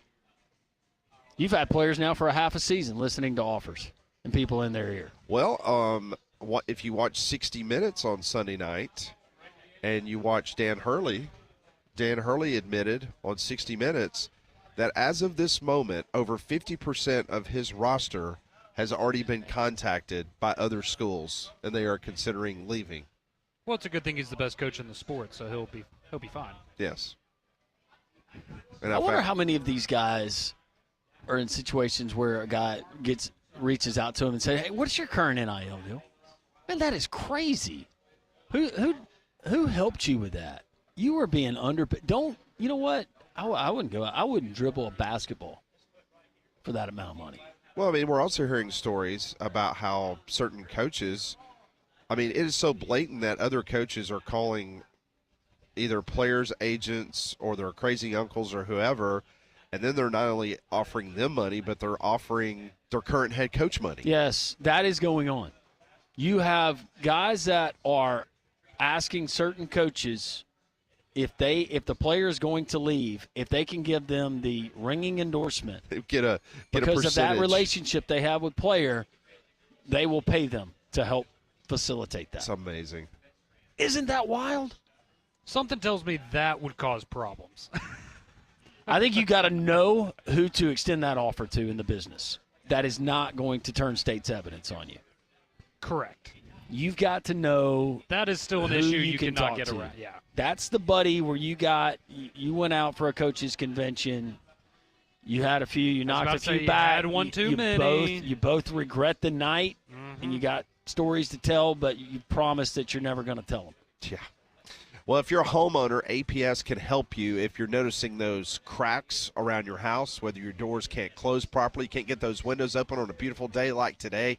You need to call APS, Alabama Professional Services, at 205-951-9717, because those cracks and those problems with your doors and windows, that means that you've got a foundation problem. In Alabama Professional Services, they can help you today. They can send a team out. They really know their stuff. They'll inspect everything. They'll explain the problems clearly. They'll offer the solutions that are tailored to your home. No pressure, just honest advice. They can fix your foundation and tackle that sinking driveway with their poly-level system. It's quick, clean, and it'll look fantastic. Plus, they can fix those cracks in your patio right before barbecue season kicks off here in a couple of weeks. Call them today. That's APS, 205-951-9717. Or visit their website at alabamaprofessional.com. As promised, we will get to your text. The Jocks text line is open, 205-834-9450. We continue. It is a festive Tuesday, always is, here in the Taco Terrace, live from Social Taco in Homewood. Three-man front, and you're home for March Madness. Jocks 94.5.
It's 11:33, Jocks 94.5. We're live at Social Taco.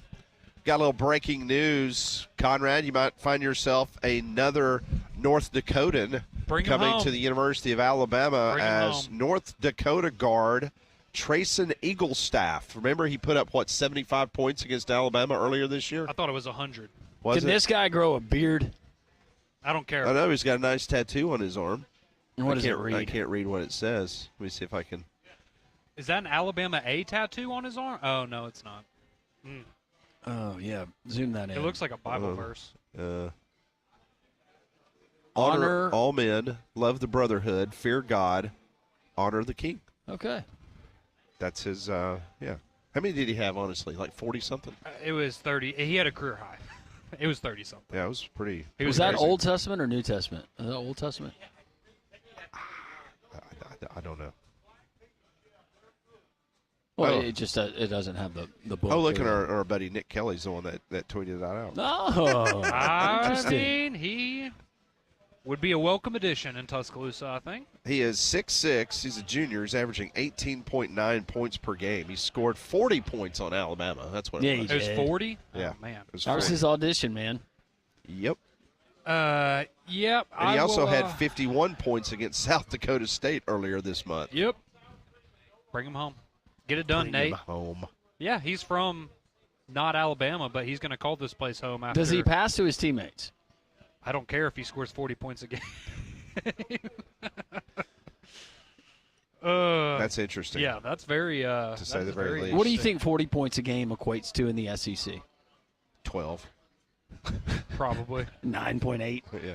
I was about to say, I think Grant Nelson shot like 40% at his last year at North Dakota State from 3, and now he shoots like 27%. It's Wade Taylor. About 13, 14 points a game. Text line that's is first open. team All SEC, Pat. What are you talking about? There's nothing wrong with that. That's how good the conference is. 2-0. Oh, by the way, before you get to that, just one other basketball note. Yaxel Lindenborg, no surprise. He was named first team All-American. Yep.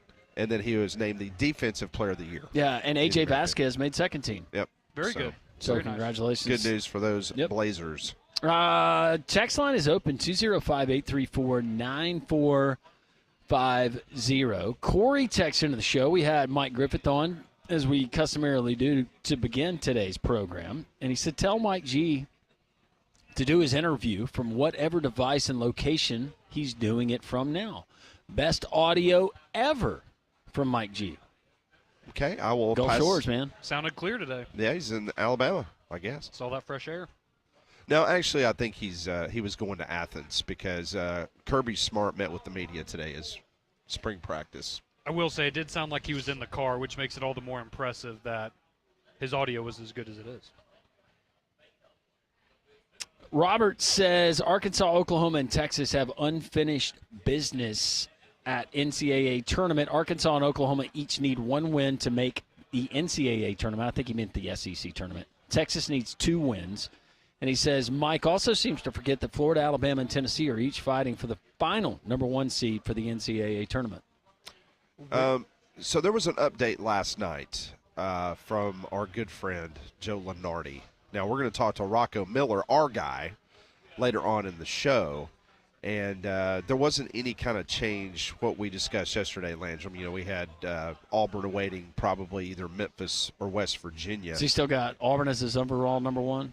Yes. He does. Yes. He's got Auburn and Florida 1, Alabama, Tennessee 2, A&M, Kentucky 3, Mizzou 5, Ole Miss 7, Mississippi State 8, Vandy 9, Georgia 10, Arkansas 10, Oklahoma last 4 in, Texas is the first 4 out. So it's pretty interesting getting that many teams in. But I think Arkansas is good. I think even if they too. lose, I think they're good. I think Oklahoma maybe needs to win one more. Texas has a long road. But I will tell you this. I mean, I think this one's a little bit different than yesterday, Landrum. Correct me if I'm wrong. But he's got Alabama would play the winner. First off, they'd have to play Wofford. Okay. That would be interesting. But they would play the winner of Drake and Louisville. I don't remember Louisville being there yesterday. No, we talked about Drake being one of those tricky teams. I think Louisville's a tricky team. Yeah. No, you had Alabama potentially. Wasn't it Kansas, right? Yeah, Kansas was there. Kansas was a 7 yesterday. Now they're a 6 against either Kansas would be playing Oklahoma or Indiana. So you could have to play Louisville and then Rick Pitino and St. John's back-to-back if you're Alabama. Okay. Just kind of a funny connection there. Nate Oates has coached against Pitino before. I think it'll be all right. St. John's in that defense, though. That didn't work out too well. Against Iona? Yeah. Those Iona teams were good. Jason and Helena, he says, as a Vol fan living in Alabama, I've yet to see a Bammer take the high road. Conrad. Alabama fans would argue the day of the week just to be argumentative. I haven't met a high road Bammer. Well, you haven't met the right ones. It ain't you. Posey says, so Bacon Lasagna is a fifth-year senior and has no degree yet. Well, he had some different stops along the way, and sometimes coursework doesn't transfer. Changed his major a couple times. You know how it goes these days. Yeah. He's really pushing himself. That's why he's coming back for another year. So He's spreading it out. He's on the Stetson Bennett plan. That's right. That's right. He's on the Landrum Roberts plan back when I was in school. I took a class in college called Critical Decision Making. I wonder if they offered that Did you at fail Auburn. it? No, I did not. But my one of my buddies was the grad assistant or the professor for our section of it. See, so. he was your buddy. I went to high school with a guy that was a year older, and I thought that would help me in my geology lab, and it did not. It didn't? No. Oh. Worked out fine. I think he graded mine harder. He just held you to a higher standard. I was told when I signed up for the class that it was formerly known as Rocks for Jocks. Yeah, I took geology's hard. Oh, it was not easy. And There's different types of earthquakes. had a Thursday night home opener where I went to school in football, and somebody asked him about it on Tuesday because he had a test for Friday that they had set. And he said, I care nothing about sports. And I went, I am absolutely screwed. And I was. Everyone had a professor like that where you're like, there's a big game coming up. Yep, don't care. Michael says on the 25-year-old player, he's talking about cheddar bacon lasagna here. Yes. Which He still said sounds one incredible. time is a mistake, 2 times a coincidence, 3 times is a pattern. Oh, I mean, it's who he is. It is. I don't mean that in a negative way. It's just it is who he is. If you're Please Bruce Pearl, you know ask that. Pat what he likes today. Okay. I actually looked at this morning because if somebody asked me, I will be honest. Last night, I took Arkansas State. That was not a winner. Furman let you down by a point. But I ended up coming back in the West Coast conferences. Did you play Pepperdine? I did. Okay. Pepperdine covered, yeah. So this morning, a matter of fact, I think They covered by a point? I think like 4 points. Okay. Let me see if they've. They've already tipped off. I like the over in the Cincinnati Oklahoma State game. That's 139.5. Oklahoma State struggled with their defense this year, and Oklahoma State beat Cincinnati here about a week or so ago. So I like the over in that one. And a little bit later, Pittsburgh's playing Notre Dame, and Notre Dame is just not good. No. At all. Pittsburgh started off good, and then they kind of hit a lull there. They're a 4-point favorite. I was vacillating between the 4 points with Pittsburgh or taking the over in that game. I decided I'm going to take the over of 137.5 points. And then if you're really feeling froggy a little bit later, you got California and Virginia in the ACC.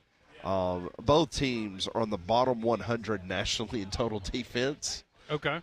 And the point total is 140.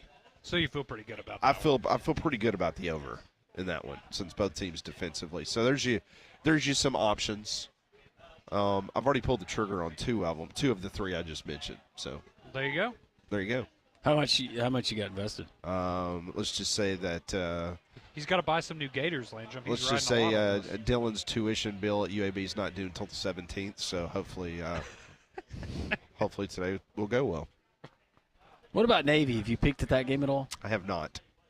That's a game are we going to have that one right here on Jocks 94.5? I think later on today. I'll have to check out my schedule. But, yeah, Navy, one of those surprise teams that could punch their ticket with an automatic berth tonight in their respective conference tournament. We'll continue as Pat is looking that up with your text. Robbie from Hoover says Bama baseball versus UAB tonight at Regions. Yep. Should be a lot of fun. Should be nice weather. So enjoy some ball. Alabama's off to an incredible start. And how about Casey Dunn and the Blazers? They are off to an incredible start as well. They beat Auburn in the walk-off last week, but then they go to Greenville, South Carolina this past weekend, and they take 4 of 5, and they knock off Michigan State on Sunday. Also, Winthrop was a part of that tournament as well as Cornell. So that should be fun tonight. UAB and Alabama there at Regions. So it looks like tonight you're going to get the Colonial Championship, which is Delaware versus UNC Wilmington. Okay. That's going to be on Jocks, and then that's tips at 5:45, or pregame starts at 5:45. And then a little after Patriot 8, you're League. going to get the West Coast Conference Championship. That's right. Tonight between St. Mary's and Gonzaga. And then tomorrow you're going to have the Patriot League Championship at 6 p.m., it looks like, according to the suit. Okay. So a lot of great basketball that you can listen to right here on Jocks 94.5. And I know the Colonial Championship, a lot of people have been interested in that one because you have a Delaware team in that one. The 12 seed in their conference going for a conference championship game. They're currently 16-19 on the season. So maybe easy pickings for a team in the NCAA tournament if they were to advance. Very much so. Yeah, Navy and American tomorrow. You're just trying to rush that game. 5 seed versus 2 seed. I don't know whether they're waiting so long. And that game will be on Jocks 2 100.5 tomorrow night at 6 for the Patriot League Championship. I mean, Navy played their last game against Bucknell on Sunday. Are we waiting for people to clear out of the arena? Do we have like an event? What are we doing here? I don't know. It's kind of crazy. I just feel like they're riding a heater. Let's get them on the court. Coming up at the top of the hour, we will talk to Jason Caldwell from Auburn Undercover, get his thoughts on Auburn heading to Nashville in basketball, talk about some other things going on around Auburn athletics. This is Three Man Front. We're live at Social Taco, Jocks 94.5.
It is 10 minutes in front of the hour. You're listening to Three-Man Front on Jocks 94.5, the Ump up in Huntsville, Alabama. Jocks 740 down in the capital city of Montgomery, Alabama on this absolutely gorgeous, beautiful day. Hopefully I'll feel better very soon, Conrad, where I can get out and I can enjoy it. I hope so for your sake, Pat. I hate to hear you like this. It's rough. I might not feel as bad as if it was next week, right? And then you could just enjoy all the basketball games and kick back and have all of that to keep you entertained. But hopefully you get to feeling better by then and no more pine straw for a while. So I understand it, and maybe Damien will come up here a little bit later, but I understand that there was a major topic of discussion on the morning show about the influx of gentlemen who get vasectomies this time of the year. Yeah, I hadn't heard of that before, but I guess it makes sense. I did see. That makes perfect sense. Yeah, it does. And I saw another, I guess like a tip that somebody shared online was if you donate blood, I guess that's if you work in a more corporate setting, maybe that's an easy way to get a day off, or you can take a day off of work and use that as your reasoning, and you go give blood early in the morning, and then you have the rest of the day to enjoy your NCAA tournament. So maybe that's a little bit of a life hack there for anybody that's looking for a day off next week. Yeah, so apparently that was a hot topic this morning. Was because I have had friends that actually had vasectomies the week of the NCAA basketball tournament. Well, if you're going to do it, you might as well absolutely take advantage. You're going to sit around and put frozen green peas on your business. So have you not had anybody actually? What? Frozen green peas on my business. What were you going to ask me? Have you had any friends that had vasectomies the Yep. week of the NCAA tournament? Yes. And it was. Didn't know this was so widespread. Yeah, it was ideal. It is. Yeah, you get the pass. Yep. From Wifey Poo, and you get to just watch basketball. Yep. Sure did. I'm sure she brings you snacks. That'd be great. I'm hoping somebody's done a study on this, and we have. Maybe I'll get one. I don't even need one. Let's get one. Yeah, I mean, it says it right here. Oh, it's a short procedure, too, so you're in and out of there. Well, I'm just saying, if you couldn't get in, like, super early in the morning, maybe you could go at halftime of a game or something like that and be back home for the second half. Yeah, this says the number of vasectomies around March Madness can be up by as much as 50%.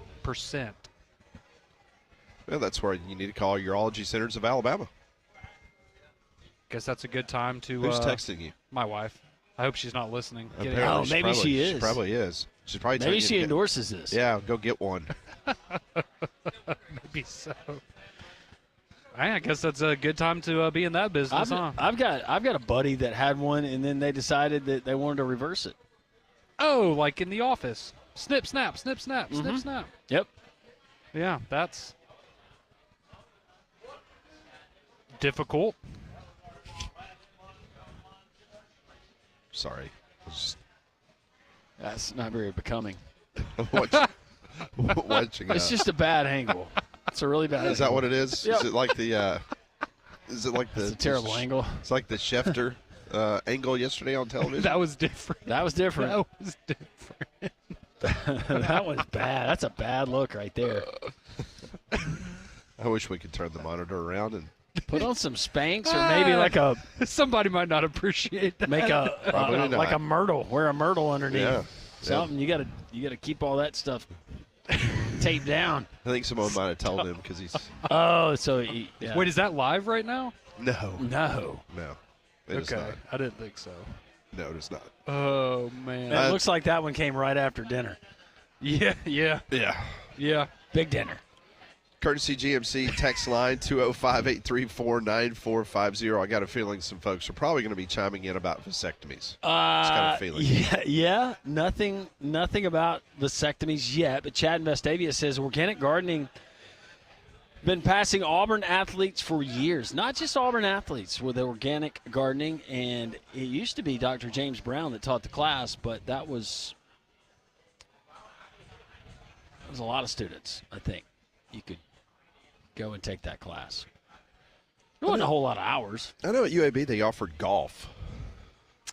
Yeah, they had one of my friends took trying to think. He took a basketball class. I took like a weightlifting class. I took a basketball Well, if I'm going to go class. to the gym, I might as well get credit for it, and I did. I took a basketball class. Did any of you take music appreciation? No. That's the one. If you need an easy one, music appreciation, way to go. That's even worse, Pat. We don't need it in full screen. Golly. Dr. James Brown, somebody says the godfather of soil. But he used to talk about the pop quiz man. And the pop quiz man would show up. If you saw that puff of smoke, that Marlboro cigarette there in the Cadillac, then you knew the pop quiz man was there, and it was ready. It was time for a pop quiz. Thanks for chiming in. This one reads, no vasectomy, but I had a hernia repair last year at this time. I was off work for 2 weeks, so I got to watch as much basketball as I wanted. Thank you, Nathan and Trustful. I need to remember this the next time I have to have any sort of So operation. elective surgery. Yeah. So right here on just Google, it says some urologists have observed a noticeable increase in vasectomy procedures scheduled around the NCAA tournament. Some of them refer to it as Vaz Madness. VAS Madness. They even have a nickname for it in the urology community. Cutting down the nets. That's That's a kind of good symbolic, tie-in. right? That's a good tie-in right there. I like it. Maybe somebody will do that in their commercial. Yeah. You imagine? Sure. Just imagine. What's this commercial about? Why is that guy sitting on the hoop? See a doctor going up on a ladder? Careful with the scissors. Someone chiming in. I took jogging, golf 1 and golf 2, bowling, and basketball while in college. I also took music appreciation. Yeah, there we go. There we go. Jake says music appreciation at Bama was a go-to elective. Just go to class, get on anything else that catches your interest on your laptop, or play whatever games you please, then make an A.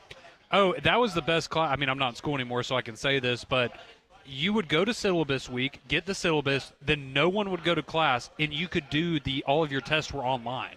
So, didn't really have to study for those. So basically they were way ahead of their time. Yeah, it was brilliant. Brilliant. Big 12 Commissioner Brett Yormark met with the media this morning before their tournament started, and he says he favors expanding the NCAA tournament to 76 schools. Well, how many auto bids are we giving the SEC then?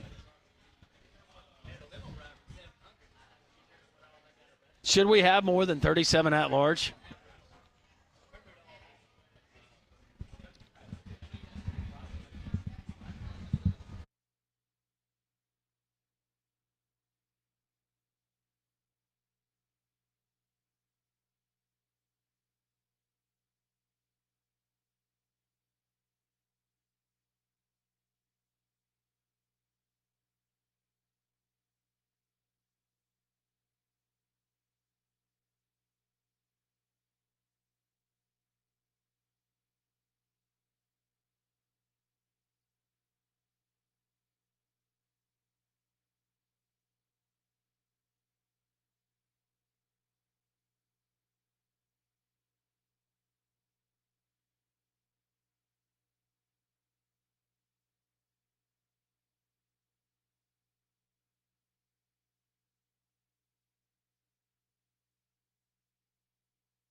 straight up noon here on Three Man Front. FSU Dave has just arrived. We have two younger folks that have just arrived. It looks like it's a couple, but I can't tell if they're engaged or maybe just still in the courting period, Pat.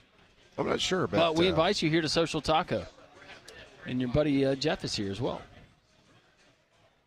We'll get right the next to lowdown City from the Hall in welcoming Homewood, crew. it's Mix and Match Taco Tuesday. What did you say, Conrad? I'm sorry? Oh, I was just going to say, we'll get the lowdown on the new faces from Don, our security and greeter. Rob from Helena just showed up. Good to see Rob, as always. Got a lot of folks chiming in on vasectomies that happened during March Madness and the uptick in those. We're and thinking about pitching in and getting Conrad one for next week. Yep. I was just surprised it only takes 15 to 20 minutes. By the way, we are doing the Smelly Fish tomorrow afternoon, correct? That's what you told me yesterday. Smelly Fish tomorrow afternoon, so we'll put that out there. So what we're going to it. do, we're not doing it during the actual show. So we're going to stream it live post-show. Yeah, because we can't open it in the building. No. We'll have to do it outside, and So then we'll we do have other measures that Are we doing it in the back implement. by the tables?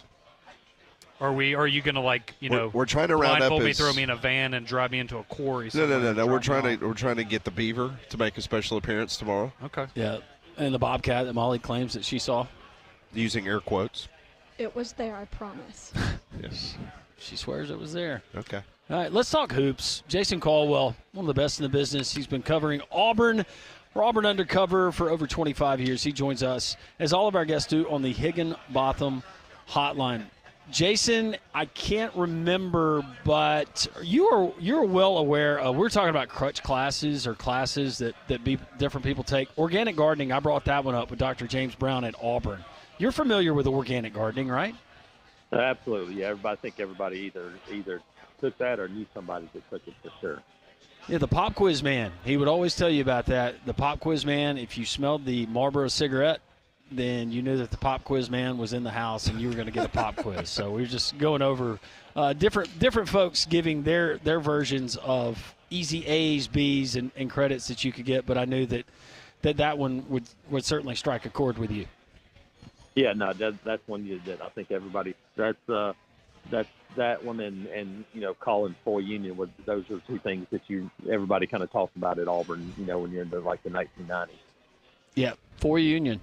Anything before Google and all of that, Pat and Conrad, for union, you could call for union, and they would have to answer the question. Whatever the question would be. It was incredible. So, Jason, let's talk a little about Auburn basketball. A 2-game losing streak it comes at a particular interesting time as they head off to Nashville with the number 1 seed. But I want to ask you about Baker Mazzara, because that has been the main story coming out of the tough loss to Alabama over the weekend. And we were just talking about this, and maybe you can correct us if we're wrong. Before the Yale game last year, in which that took place and Mazzara was exited the game, had that happened prior to the postseason last year? Because we couldn't recall anything like that happening with him in regards to that going on during a game. Yeah, I don't remember one if it was. I'd have to go back and look, but I don't think it was a situation like that. I don't believe, and so not to my knowledge. I'd have to go back and look, but I don't remember one either. And the reason why we brought it up is just the fact that, of course, one side of the state is going to say, well, this is a prevailing problem with him, and this is a trend. But, I know it happened a couple times this year during the regular season. But just your thoughts of how moving forward you think Bruce Pearl and his staff will kind of address that with Baker Mazzara. Yeah, I mean, it is what it is. I mean, it's Saturday wasn't. We got to do something now time. It's been a situation already, and you just go, hey, you got to hope he handles the situation better. And you don't have to be an either or either. You can be an Auburn fan or somebody who covers Auburn and go, look, it's not acceptable. But you can also look at it and go, well, look, I think anybody who realized that knows that he's made himself a target now for other players to trying to push some buttons too. So it can be both situations, but doing that doesn't give you an excuse to do what he did. And so I think you can look at it and go, look, hey, you know it's coming, but you have to be able to handle it. And so I would expect anybody that they play now, they're going to continue to be physical and do some of those things. And hope you get a response. And you have to be able to handle those situations better. And am I condoning what anybody's done to get him to do that? No. But you're supposed to be in charge of your own. You can't worry about what anybody else does. And I know it's easier said than done, but if you're Auburn, you have to be able to play under control. That is Chad Baker-Mazar. That's everybody. And so I don't think it's anything new to them. I think they go, look, you can't put yourself in those situations, and you move on and play basketball. You never want losses, and I know Bruce Pearl, he's made that clear, and we talked to former basketball coaches saying you never want a loss. It's never a good time for a good loss. But you know this team better than anyone. You cover them on a daily basis, Jason. How can Bruce Pearl use the last week of the regular season, Saturday and the loss in overtime to Alabama, on the road to Texas A&M, as a motivator? And do you think he will? And is there a chance that those two losses, albeit they were losses, came at a good time for this Auburn team? Yeah, I've never been one of them that's a fan of thinking that losing games helps you either, but I honestly don't really mind it with this team because I think there was, I won't say complacency, but I think I don't know that we saw the hunger from this team that we saw most of the year, offensively and defensively, and especially rebounding. And they're not a great rebounding team anyway, but they're better than they've shown the last 2 or 3 weeks. And so I think sometimes you have to get that edge back. And now you look and you've been number one for a long time. How do you handle that? How do you respond? I mean, they played really well against Kentucky, but it was mainly because you had a guy who made 9 threes. They got out-rebounded in that game by a lot. And so you start looking at going, yeah, they were able to overcome some of those situations by shooting the ball really well. You got to get back to being who you are, which is you got to play through your room. They did that well Saturday, but you got to rebound the basketball better, and you got to play really good defense, and that's who they are. And a lot of that comes with attitude and effort, and maybe this gives you a little bit of an edge going back into the postseason. So, Jason, I wanted to ask you about Chaney Johnson because that's a guy who had played a big role for Auburn at times this season, but now, the last 3 games, 10 points combined for him, 3 against Alabama, 4 against A&M in that loss. I know they won the Kentucky game, but he only had 3 in that one as well. So what have you seen from Chaney Johnson just not taking a lot of shots lately? Do you think that's by design, or is this somebody that as we get into the SEC tournament and NCAA tournament that Auburn's going to need him to start taking some more shots? Because when he was doing that, it seemed to work out pretty well for him and Auburn earlier in the year. Yeah, I think the bigger situation, more than scoring, is he only has 5 rebounds in 3 games. Yeah, to me, that's a bigger deal. His offense will come, but it's hard to use a lot of minutes when you're not producing, especially rebounding basketball. And so, to me, that's it. And he's an effort guy, and you got to get back to doing those things. And so yeah, I mean, offensively, yeah, it'd be great if you could get points from him and Dylan Cardwell. But I think you look up from those guys at the end of the game and going, look, you play 40-some-odd minutes with those 2 guys combined opposite Janai Broome, and you've got to have 12 rebounds. I mean, there's got to be a floor for your rebounding total. And, Dylan Cardwell had 8 Saturday, but prior to that, and I think I looked at it earlier, going back to the Florida game, which is on February the 8th, does not have another game with more than 5 rebounds. Dylan Cardwell does. So you're talking about 2 guys, and even Janai Broome has gone 4 straight games without getting to – now, he's still rebounding, but he had 17 double-figure rebound games prior to that, and he's gone 4 straight without one of those. So to me, if I look at this team going this one thing, you got to get back to rebounding the basketball. That's the key. Jason Caldwell joins us from Auburn Undercover, talking Auburn hoops here on 3-Man Front. Let me ask you about the one of the defensive players of the year in the SEC, and I'm talking about Denver Jones. Apparently, he still is being affected by that bad wheel. What are you hearing about his health? Do you anticipate it's a full go for him in Nashville? Do you hold him out, or what are you hearing about Denver Jones? Yeah, I think the good thing is you got a full week basically. You go from Saturday to Friday before you play, and he played and actually played pretty well against Alabama the other day, and so I think he'll be fine. That's the good thing about getting the double bye is that you have now a full week to go. You would only have to play 3 games in 3 days if you're Auburn, and so to me, SEC tournament. Hey, if you go win it, it's great. I think if you can go win a game, kind of get some mojo back. And then, we saw it last year. It hasn't really meant anything. Alabama lost their first game last year, made the Final Four. Auburn won the tournament, lost in the first round. Auburn won it in 2019, made the Final Four. There's no rhyme or reason as to what it works or how it works.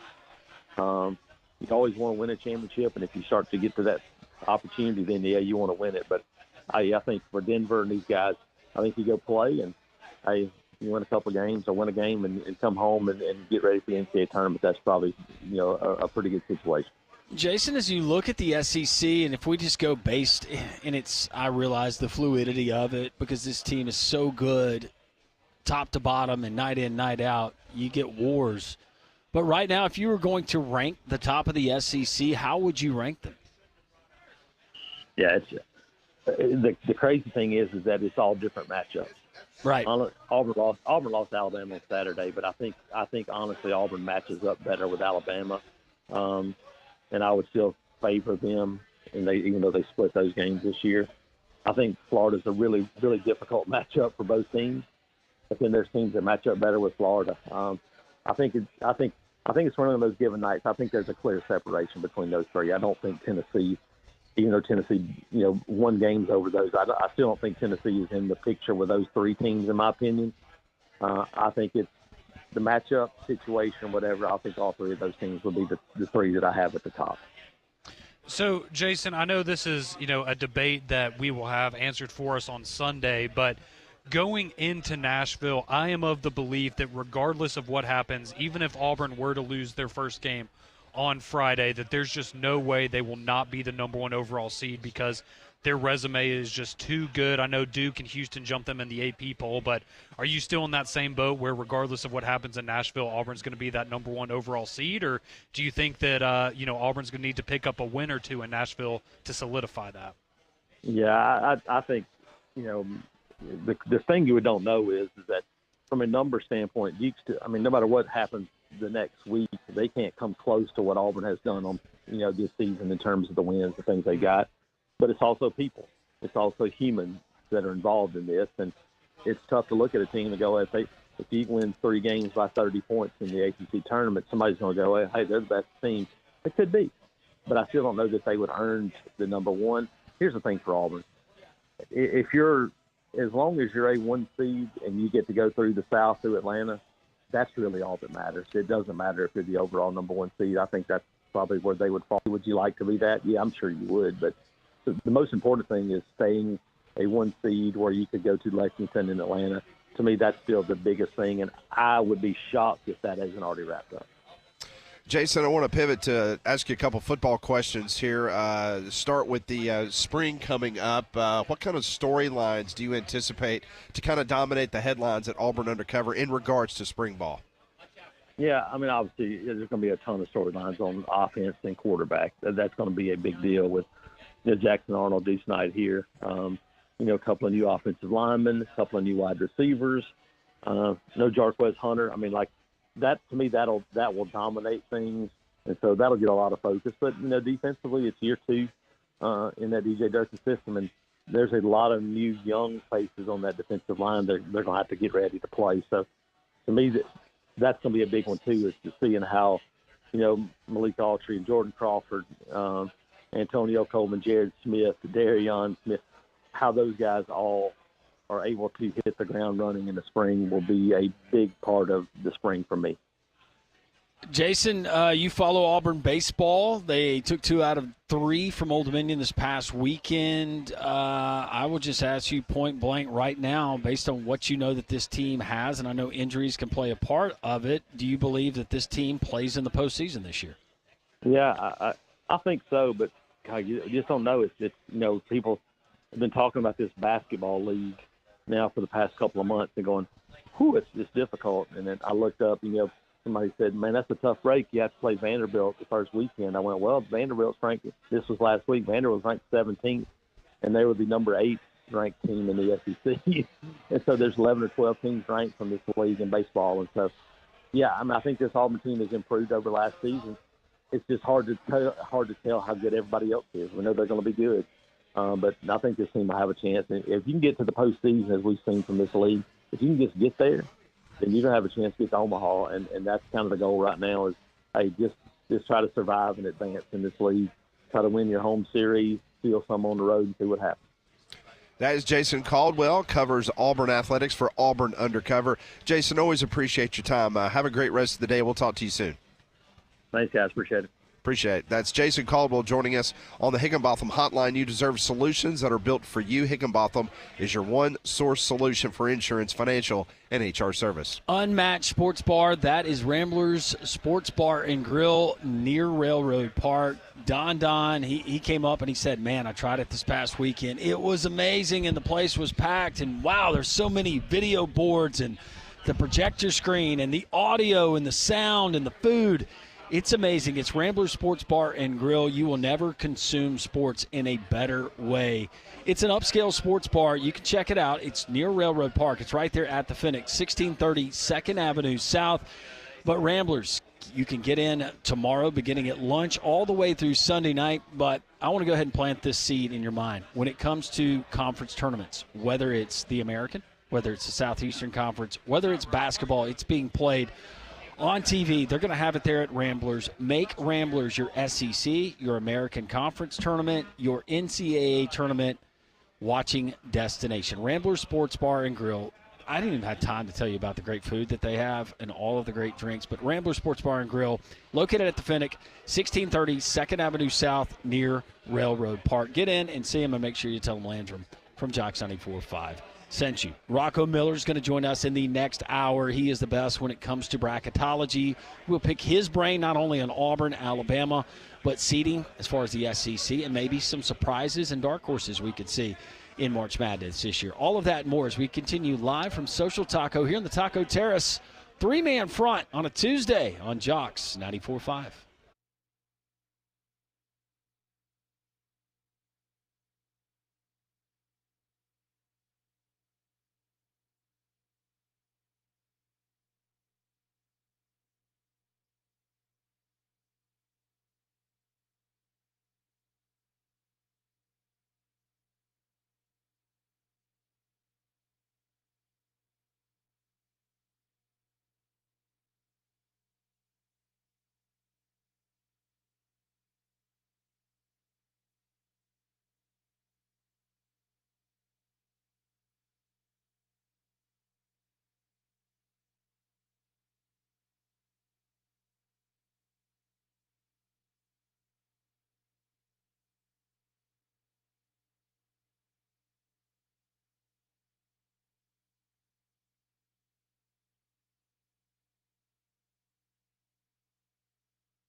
So we're having a conversation, and actually it's pretty entertaining.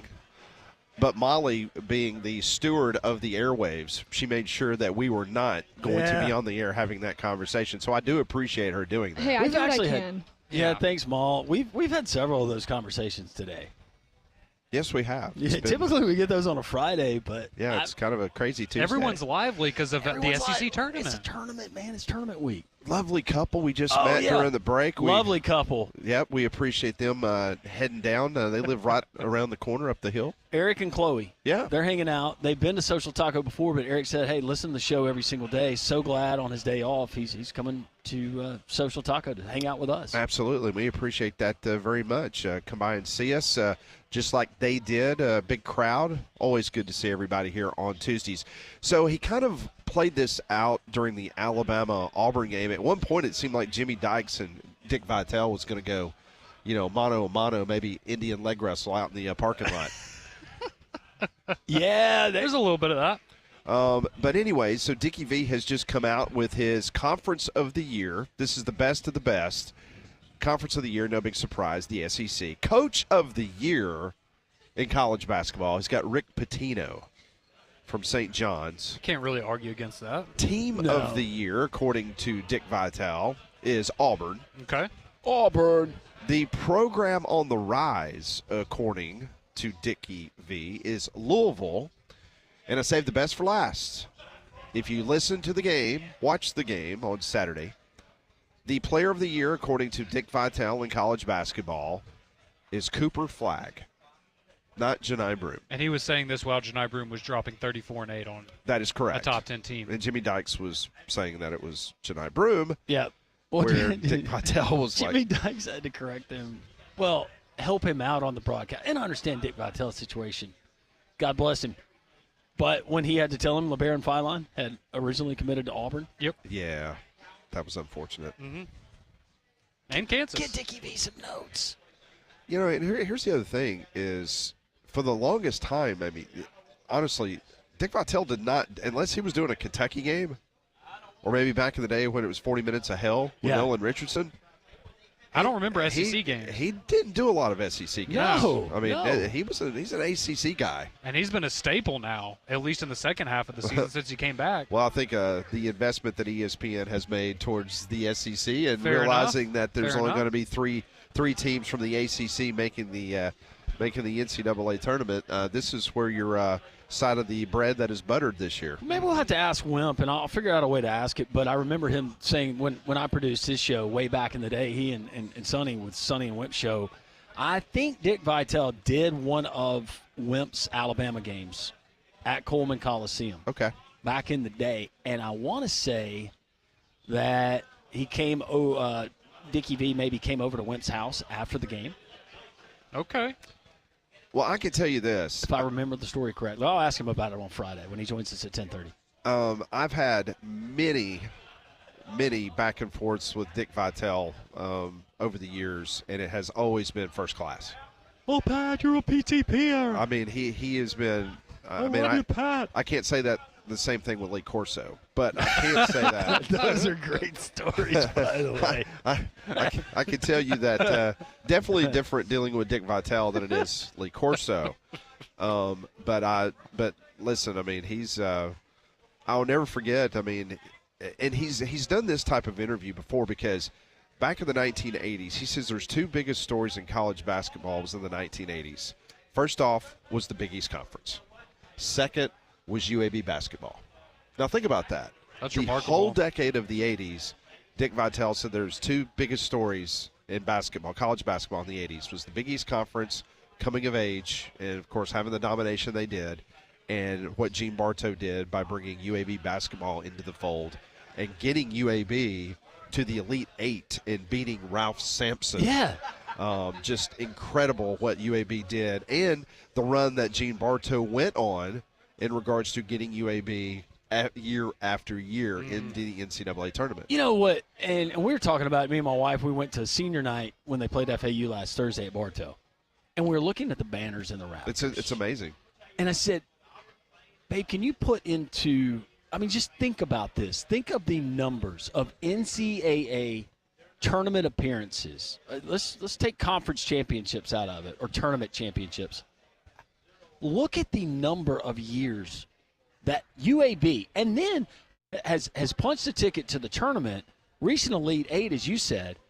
But guys, look at the lifespan, or how long that program has been around, and for them to do what they have done in that period of time is nothing short of incredible. No, it's remarkable. So I will never forget that was, that's what Dick Vitale has said multiple times about how impressive he was, about UAB and the direction that Gene Bartow brought this program into the fold. So Dickie V. Let's go to the phones at 1-800-239-WJOX. Joining us, Glenn, our good buddy out in Colorado. Hey, Glenn, what's happening?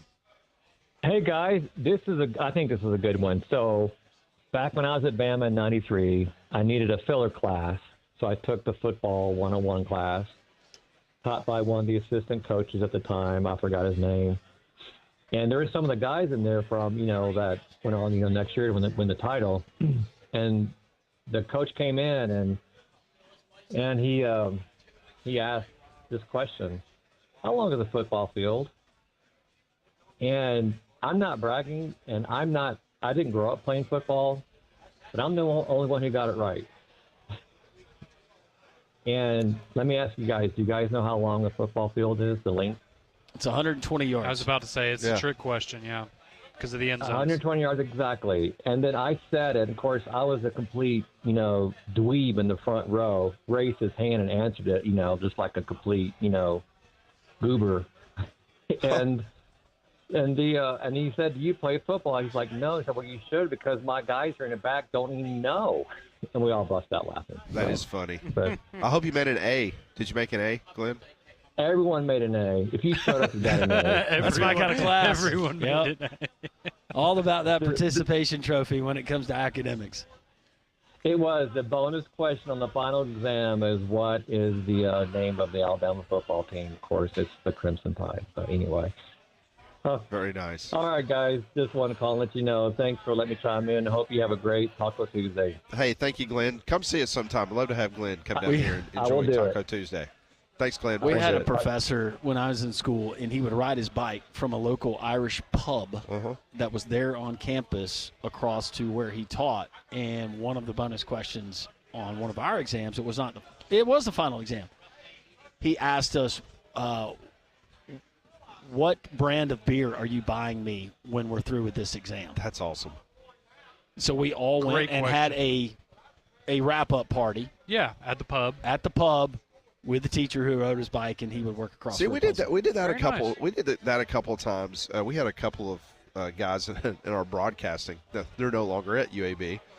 They left under their own volition, by the way. I'm not trying to impugn that something Are happened. we supposed to be talking about But, this? at UAB in our broadcasting classes, the classes, I don't know how they were, where you went to school, Landrum or Conrad, in regards to the size of your class. But, like at UAB, once you became an upperclassman, I mean, it thinned out pretty big. Yeah, ours was like 25. Yeah, 20, 25, media law class, something like that. We had 10 to 12. Yeah. 10 to 12 maybe.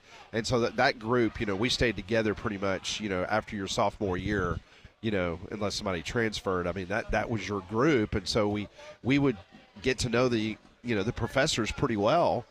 And, of course, being, literally right down the road from 5 Points, I mean, That's it's easy. like, you take a 3:30 in the afternoon class and get out at 5, and it's like, hey, let's head on down to the 5 Points and hang out and, go see Don at Yeah, that's right. He at was Club South, Tendon Bar. or whatever the case may be. So, I didn't have cool professors, apparently. I never did that in college. no, we did that multiple times with different Well, professors. now, I don't know. I don't think Now, I'd it's- see my professors out at the bar, and they Nowadays, would ignore you. I don't but want to make it well, back in those days it was different, but back in those days it was different. It was, and now think about it. I didn't have a cell phone. He didn't have a cell phone in college. That's true. Well, I mean, you can't actually, take I did. pictures or videos. Yeah, exactly. Yeah, so it's your yeah. word against theirs. I did. Oh, that's right. You had I had the back phone. You're such a dork. I had the NEC back phone. You were that guy. But I couldn't take pictures with it. No, but you call your buddies, hey, the professor's down here right now. Do you know how much it costs per minute? back then? Probably $1,000. That was stupid. I mean, you got like 45 minutes a month, and it was like $90. My senior year of high school, it was a certain class. I think it was ecology, and we had a guy that came in, and he used a laptop to take notes. You were like, oh, okay. I hate it. Glad we know you have money. Yeah, really. All right, BB's on hold. I hate BB's not feeling very well, and she's unable to make it up here to see us today. BB, I hope you're doing well. Oh, just shoot me, Pat. That's all I can say. BB, you sound like me. You sound like you've been sleeping on a park bench. I have. It's that stupid sinus infection. Now, I wanted to chime in about the college elective. Believe it or not, back in the 70s, way back, I took an elective, and it was scuba diving. Oh. And it was a very interesting class. I really enjoyed it. But even with a weight belt, I could not stay on the bottom. I would just float. And there was nothing I could do to stay down. I would just automatically just raise up. I must be just extremely buoyant.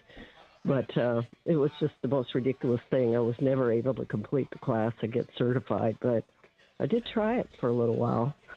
So interesting. I just wanted to tell everyone, have a great time. I'm sorry I'm going to miss him today, but you don't need my germs. And with any kind of luck, we'll be back next week. Well, take care of yourself, BB. Thanks, it's always great BB. to Hope hear you from feel better. Thank you so much. Have fun. Thanks, BB, giving us a call. she's a 1-800-239-WJOX. We've got a lot of topics out there on the table right now. Obviously, college basketball, Baker Mazzara situation down at Auburn. We're talking about vasectomies during the NCAA tournament next week. And Easiest college courses you've ever taken. yeah. So we're running the gamut today on three-man front. Rob's handed me cash. He's asked me to place him. Why are you giving him money? It was $2 feet wagers. picks. It was feet picks. 6 $2 wagers. Put He the gave me headset on. I wanna 12. talk He to him gave real me quick. $12. And said, Quickly, Molly's yelling at me in my ear, telling me that we got to go to break. But I want to ask you quickly, why were you giving him money? It's an investment because he bets $2 bets. Is that correct, Landon? yeah, easily. I bet 4 on Alabama on Saturday. Okay. Well, I want to bet the opposite. I gave you. So the next 6 bets, is that what you gave him $12? So the next 6 bets he makes, he's supposed to go the opposite, right? Exactly. For you. You can keep the money. Okay. You can keep so you don't lose anything. Okay. Yeah. All right. Yep. Hey Pat, I got a guy that knows how to do the pine straw, and you wouldn't be feeling like this. That feels great after the fact that he can't breathe. Thanks. I know. Appreciate that. I know a guy. Yeah, I got it. We'll continue. Thank you, Rob. I will try to invest your money wisely. Yeah. All right. No worries. Thank you guys. Appreciate everything. Hey. And y'all take care. Everything y'all do, Conrad, everybody, and Molly, everybody, what y'all do for the community. Hey, appreciate you. All right. Y'all take care. I got to go. Thank you, buddy. Bye. All right. We continue live from Social Taco here in Homewood on Jocks 94.5.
12:38, we continue live from Social Taco in Homewood.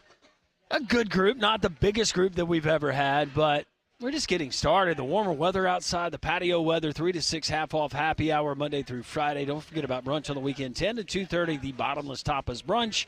But we're here every Tuesday. The doors open at 11 a.m. daily and go through the night, but we broadcast until 2 o'clock every Tuesday here in the Square on Jocks 94.5. It is halftime from the Big 12 Conference Tournament. Cincinnati leads Oklahoma State 38-26. Remember I said take the over of 139.5. Right now it's trending to 137.5. So need some more action there. St. Mary's and Gonzaga coming up tonight. That's a game that I got, and we'll have our prize picks matchups later on. But this St. Mary's team, that is going to be an interesting draw for someone in the first round. The style that they play and defensively, they're just one of those teams that you just a pest. You don't want to play them. Also going on up in Washington, D.C. today, it was the 12th NIL-related congressional hearing. No. They're at the House Judiciary Subcommittee. They were examining the possible NCAA antitrust exemption.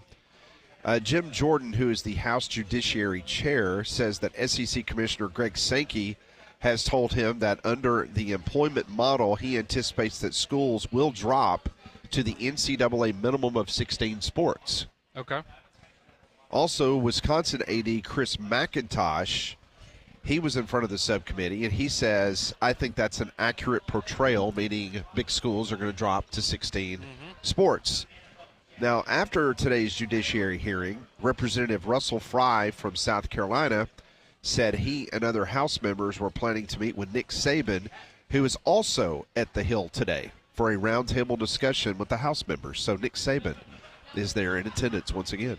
And you talk about getting stuff done. That's what happens. Nick shows up. All of a sudden, we've got tax benefits for the state of Georgia. Soon coming for the state of Alabama. He never got that lottery pass, though. Yeah, there was another state that just, I think, brought that up about income tax. So Alabama's paying Nick Saban to go vouch for NIL and college athletics? It's your money. You're giving to your school. I want to know what that return on investment was last year. Maybe he'll be more involved this year. We'll see. I think so. I think he will be. By the way, we're getting some good texts coming in on classes that were easy A's. What do we call them? Crutch courses? Electives? Electives. I guess that's the actual term. I actually failed one of those classes. I think I've told this before, but I took a piano class because I wanted to learn how to play the piano, and I failed because I was really bad at the piano. I made a D in basketball because, well, number one, I missed a day. And apparently it was a pretty big day. But, man, I had this guy. He thought he was. The final exam day? Oh, he thought he was John Wooden teaching the class. And this was a guy who claimed that he, was this prominent AAU coach at one time or another out in Vegas. And blah, blah, blah, blah, blah. And he was just so passionate about it that he decided to teach it as an elective in college instead of continue coaching. Yeah, the guy was just a jerk. Anyways. Hey, Molly, we haven't asked you, what was the easiest class you took in college? I think my freshman year, I took a history of rock and roll class. That was really easy. That's pretty cool. And it was kind of fun, cool. too, because I actually like classic rock and rock, so it was actually an enjoyable class, but it was extremely easy. Did y'all have like a business 101 class on how to open your own vape store when you graduated? Was that an elective that y'all I think they've offered? recently added that, though, since I've graduated. Nebraska. That would have been good for some of the players. Welcome to the history of corn. Over the next 12 weeks, you're going to learn everything there is to know about corn. And you know what, there's actually Landrum? a lot. That probably is a class in the ag college. Wouldn't be The history of corn? surprised. Or something like that. Corn's important. Molly, I don't think I've ever asked you, do you like corn? I love corn. Okay. On the cob? All kinds of corn. Okay. I just didn't know if you had a preference. Oh, no, I like it all. Do they teach you how to shuck the corn? No, but I have done it before. Isn't it when you eat corn? Isn't that kind of like eating your own mascot? No, I mean, he's a corn husker. Well, I guess that's true. He's not the corn. It wouldn't be like an Arkansas fan No. digging into No. Into some barbecue. which has always been weird. I've never thought about that. That is kind of weird. Mascot on Saturday, but he's on the table Monday through. This one reads, I took bowling at the University of North Alabama in 1974. Thank you, Bill. See, that would be fun. I wish I had taken bowling. Yeah, I mean, I imagine. Is that available in college? Yes. And I had a buddy who did it because I'm still working on my style, a straight bowler. I was about to say, as opposed to it'd benefit you now. Yeah, it would. Y'all going tonight? Yep, I'm back at it after a 2-week hiatus. There we go. Are you taping the West Coast game? Well, bowling starts at league play. We start at 6:30, and that game will start at what 8:30. 8:30. Mm-hmm. I'll be rolling out of there. I'll get home with about 12 minutes to go in first half. Well, we have plenty of. I didn't know if you're setting your VCR up. My TiVo. Is that still a thing? TiVo was cool when it came out. It was cool. I was like, how they that was do this? mind blowing. Do this? This technology is crazy. Oh, what is wrong, Jimmy? Jimmy says he went to Arizona State online. No. Oh, Jimmy. No, Jimmy. No. You have to attend in person if you go to Arizona State. And live on campus. I've never been there, but Pat said it's the second next to Eden, and how it's described in the Bible that Tempe, Arizona is apparently that next place. I think Tempe, Arizona, and Eden are very opposite ends of the spectrum. Yes, I said that tongue in cheek for anyone who wants to. Wait, did you text, email? Did you say hedonism or did you say? I said Eden. Oh, Eden. Eden. A lot closer to hedonism. Well, so my head stopped up. I couldn't understand. This was after Eve. Messed it up for everybody. All those other trees, and you gotta take something from that one. I'm just kidding. I took a class at KU called The History of Rap and The Simpsons and Pop Culture. 2 different classes. The Simpsons and Pop Culture. You know, Lawrence, Kansas just does not seem like the place that you would go take a class on rap. I would agree with that. Molly, do you remember, wasn't there a university that, didn't they create like a Taylor Swift class or something like that? Oh, it was one of the Ivy Leagues, I think. Yeah, it was like it was a really smart school. You spent all that money to send your kid to the Ivy League, and you got to go take a Taylor Swift class. Yeah. I'm pretty. It was. Oh, who was it? We're gonna find it, but I remember. Oh, it was at What Harvard. classes It was have at you Harvard, signed up yeah. for, Archibald, at Harvard? Well, I'm taking the history of Taylor Swift. Let's see. Yeah, you can take artistry, policy, and entrepreneurship. Taylor's version. There it is. There you go. Yeah, at Harvard. If you're into that. Now, entrepreneurship, I would think that Taylor Swift, she would be an authority on how to grow that brand, make $1 billion. Yeah, imagine. So let's see, UC Berkeley, Harvard, and Stanford. There we go. So can you imagine your kids get into the most prestigious universities in the entire country, and that's what you're studying in your electives? Given Wow. that collection right there, don't worry. Colorado Boulder, it's coming next. Yeah. They'll have that class. I still never showed you the video. And I said I was going to send it to Pat, but it was when we were there in Boulder and touring the campus. And I sent Pat some pictures of the stadium and everything. But I was there, and I was filming something, and it was right there on a street corner. And everything that you think about, like Cal or – They just didn't have a Doobie Hill, did they? They just didn't have a Doobie Hill. And there was plenty of that, as you can imagine, going on. But that one street corner in that one 10-second video clip encapsulate everything that you think about Berkeley or Boulder or any of those places. It was pretty funny. Just right there on the street corner. Someone chiming in, Ole Miss is a good dark horse. Are we talking for the SEC tournament? Are we talking about the NCAA tournament? I bet they Both? have some easy courses there. I thought that's kind of where we were going. Bite your tongue. No, I have know someone who went to Ole Miss, and I think that Ole Miss, you can find courses that. I think all of them you can find courses. No, it's just Ole Miss. I was about to say, I may have shared this before, but when I was trying to figure out where I wanted to go to college, every university starts off with, well, what do you want to do? We can put you on a career path for what you want to do in your life. Ole Miss was the only school the recruiter told me, this is the ratio of males to females on campus, and that was their selling point for Ole Miss. Not a bad selling point. Works for a lot of people. We will continue with your text messages. Phone calls are also welcome, 1-800-239-WJOX. Next hour, we'll do some Pat Ponders. We'll also hear from Rocco Miller, our resident bracketologist. This is Three Man Front Live at Social Taco on Jocks.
Oh, it's a beautiful day. Social Tacos, 67 degrees. All this hot talk up here makes it a lot hotter than 67. That's right. Ears are burning today. People downstairs keep looking up here, wondering what's going on. Rick Astley, he never wears whatever Conrad's wearing with socks. Sandals. He's wearing Crocs with socks. They are Crocs slides with socks. Those are Crocs. You're wearing Crocs. They don't have holes in them. How'd you get your toes through them if they don't have holes in them? I really got wish me on that one. I really wish we could get you a shoe endorsement of some kind. It'd be great. It would be really cheap for them. These were about $20, so. Sign me up somewhere. We're gonna get ones that actually close up the toe. But I am glad that you put on socks. Well, yeah.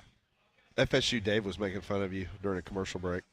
Oh, I know. Well, and so were you, Pat. No, I was just. Yeah. Pat was acting like he didn't say anything. No. He was joining in. That's fine.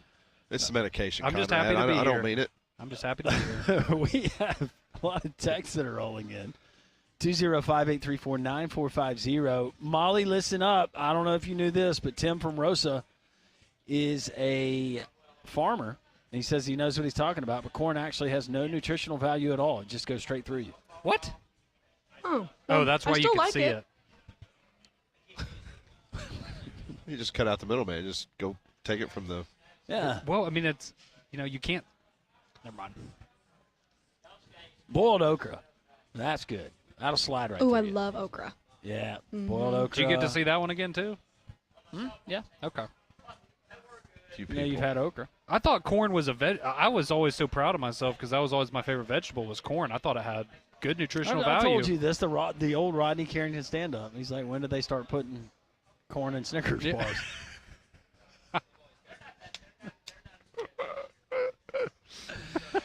Jimmy, who attended Arizona State online.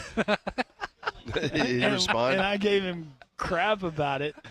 Not because he took it online, because Pat always raves about Tempe and Arizona State and how beautiful the campus is. He says, my employer paid for the scholarship. Don't care. Some of us are poor, y'all. I get it. I understand. That's a different circumstance. Yes, it That's a is. difference. Thanks for chiming in, Jimmy. Jake says, if you enjoy good weather in baseball, Alabama's playing UAB this evening at Regents at 6 o'clock. We talked about that. Alabama's off to a fantastic start, and so is UAB. Yeah, Alabama lost to Presbyterian on Sunday. That's their only loss on the season so far, but should be a good one tonight between UAB and Alabama. Depending on when Paige gets off work, we might head down there to Regents. Presbyterian, are they the Blue Hose? I believe you're correct. More text rolling in. Michael says Matt Damon and Goodwill Hunting sums the college thing. You wasted $150,000 on an education you could have got for $1.50 in late fees at the public library. Molly does the Boston. I was about to say, are you trying to do the Boston Oh, thing? Boston. Yeah. Gonna park your car. Sounds good. That's all I know Park your how car. to say. My favorite's still the Minnesota. There's Yeah. so many good lines from Goodwill Hunting. So don't go to college, go be a janitor at a college, and then start walking into classrooms and solving equations on the board and see where it takes you. Restaurant right across the way, we're being told that they have the best fried okra. Ah, okay. If they would advertise with us, I'd tell you who they are. Haven't been able to listen the past couple of days. Pat, are you feeling all right? You sound a little stopped up. I actually feel a little better today, but I do not sound good, and I apologize. Pat I can't have not stop felt looking Feeling at this better. one He's got a picture. little nasal constipation going on. Just a little bit. Love all of you reliving your Up where? That explains everything. Get this guy some corn. Corn, great for waffle stomping. There it is, Conrad. Rocco Miller coming up next hour.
It is 1 o'clock here on Jocks 94.5. Pat, Landrum, Conrad. We're live here at Social Taco Terrace. Come on by and see us. We'll be here until 2 o'clock.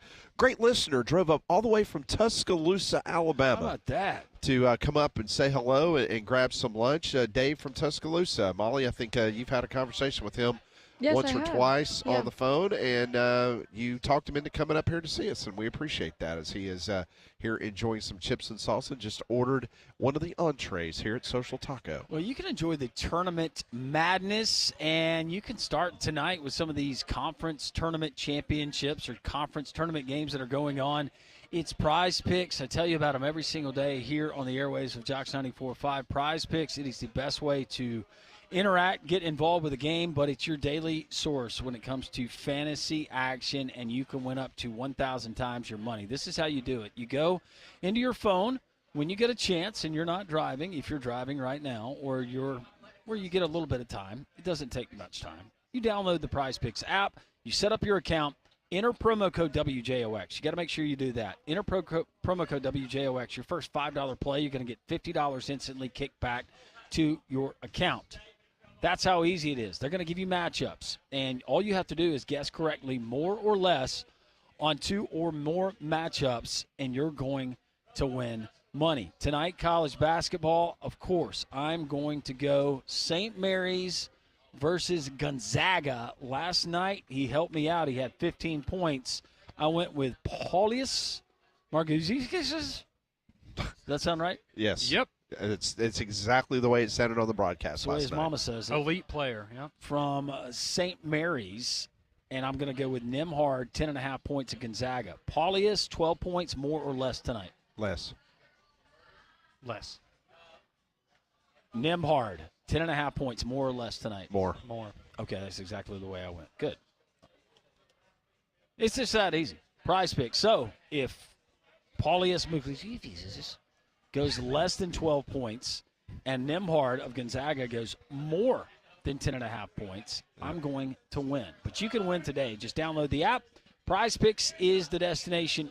Enter promo code WJOX. $50 instantly after your first $5 play. Win or lose, we appreciate our friends at Prize Picks. If you missed any of our interviews from earlier in the program, Mike Griffith kicked us off at 10 o'clock. Kennington Smith III covers Alabama Crimson Tide for The Athletic. He joined us at 11. Jason Caldwell from Auburn Undercover.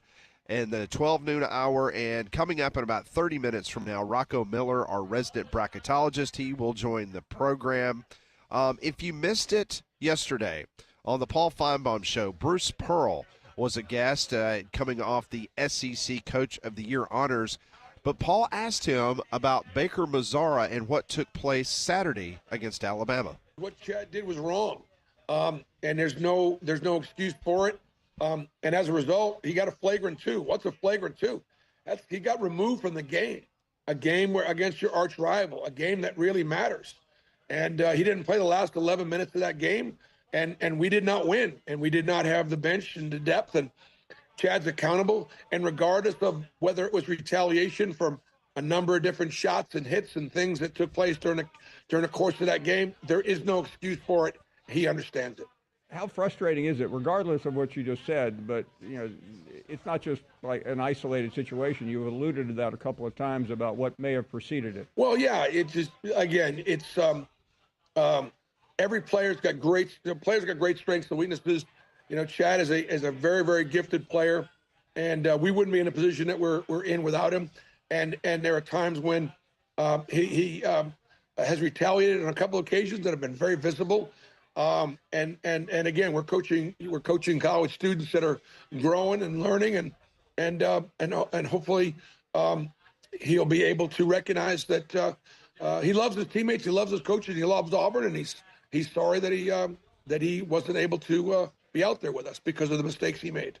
That was Bruce Pearl yesterday on the Paul Feinbaum Show talking about Baker Mazzara. Also yesterday, Coach Calipari for the University of Arkansas, he made it perfectly clear to anyone that watched his coach's show, this is what he feels about the SEC tournament coming up in Nashville. Don't care about the conference tournament, which is why we won it so many times, because I could care less. The tournament that matters is the NCAA tournament. Now, You play that tournament to get the best seed you can get.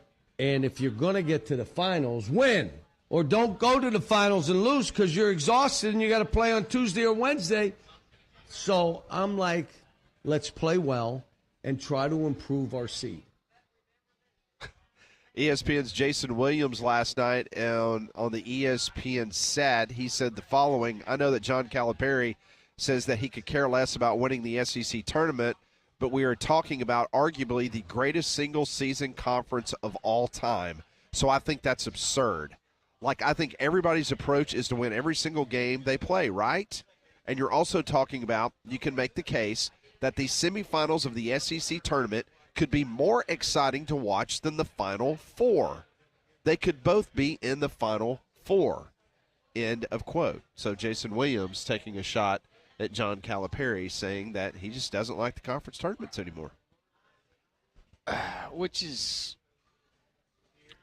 interesting because, well, now we used to think that you could actually play, and unless you win it all, how much can you really help yourself in a conference tournament in the SEC, especially with a year like this year? But for Calipari to say that, and he probably doesn't care if that gets a frown from Greg Sankey and the commissioner's office, but there are a ton of corporate dollars that are tied to this tournament. They are tied to the game that takes place during the football season in Atlanta to a lesser degree. There's a lot of corporate dollars that are tied to the Hoover Met and the SEC baseball tournament. All of these tournaments in postseason action.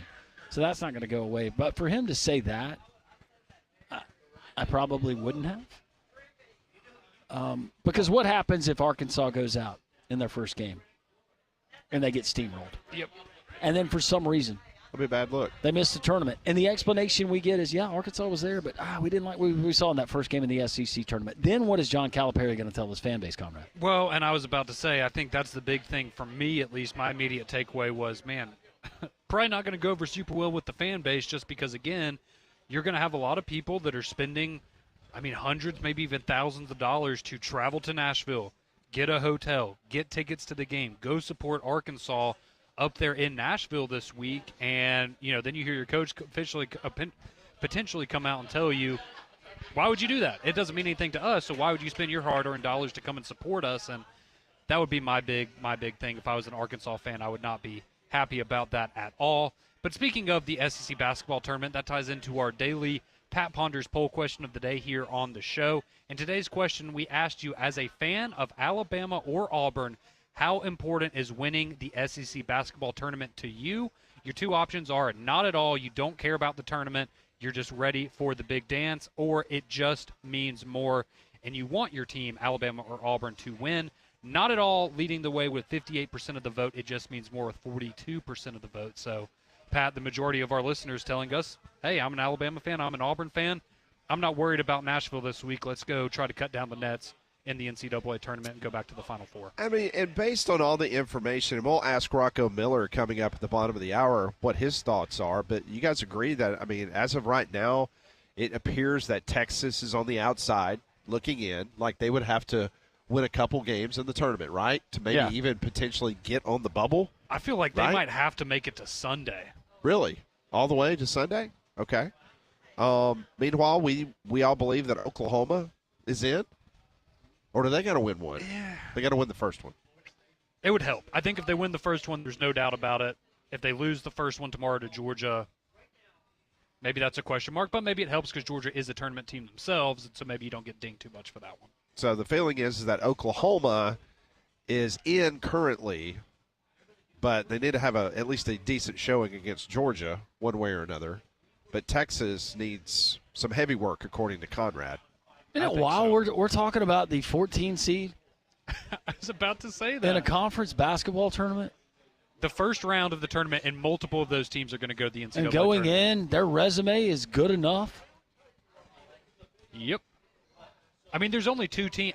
Obviously, if you win the whole thing, you get the auto bid. But, outside of LSU and South Carolina, everybody else in play. Now, would that not be something if Texas beats Vanderbilt, but they're still on the outside looking in, and then they would have to beat their cross-state rival Texas A&M to get a bid to the NCAA tournament. Wouldn't that be rich? Well, and I was about to say, if A&M was thinking, our guys are kind of tired. Wade Taylor's been banged up all year.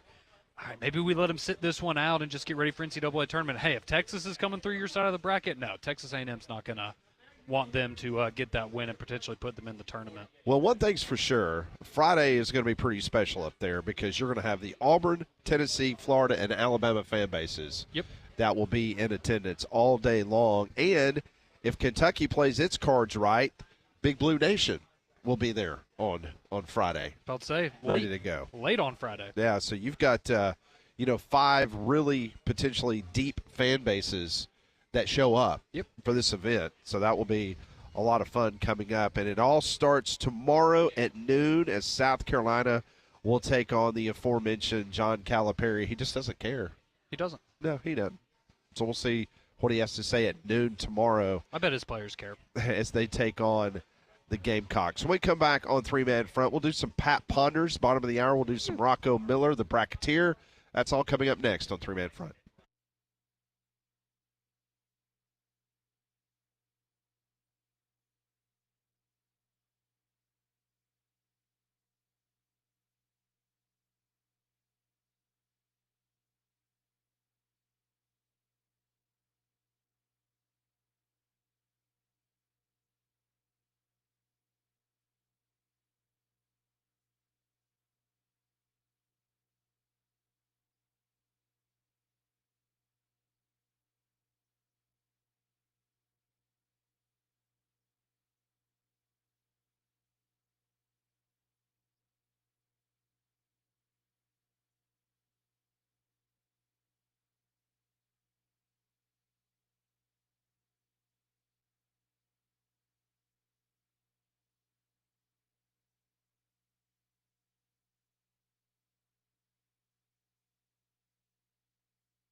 .114, we're live from Social Taco. Appreciate Joe coming and hanging out. All the folks that have hung out with us today. Damian Mitchell actually has made his way up here.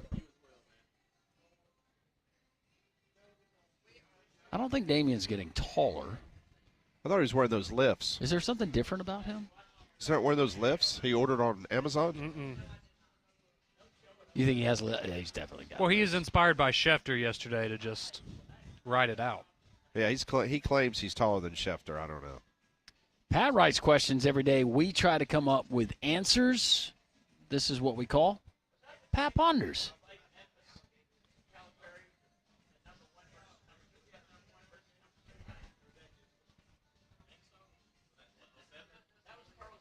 Brought to you by Courtesy GMC in Trussville. Get by and see the fine folks there at Courtesy GMC, located right off of I-459, exit 32. Don't drive anywhere else. Drive right there to Trussville off Edwards Lake Road next to Lowe's. That's Courtesy GMC. Best prices you're going to find anywhere.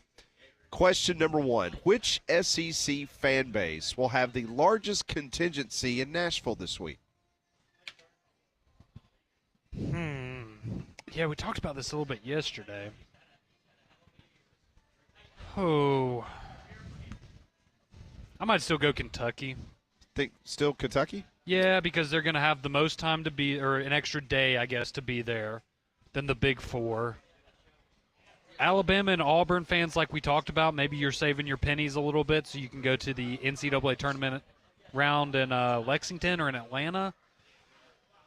Tennessee fans, I think it's maybe. Tennessee. I think it's Tennessee too. Okay. Good, Molly. Yeah. No Vanderbilt? Outside of Vanderbilt.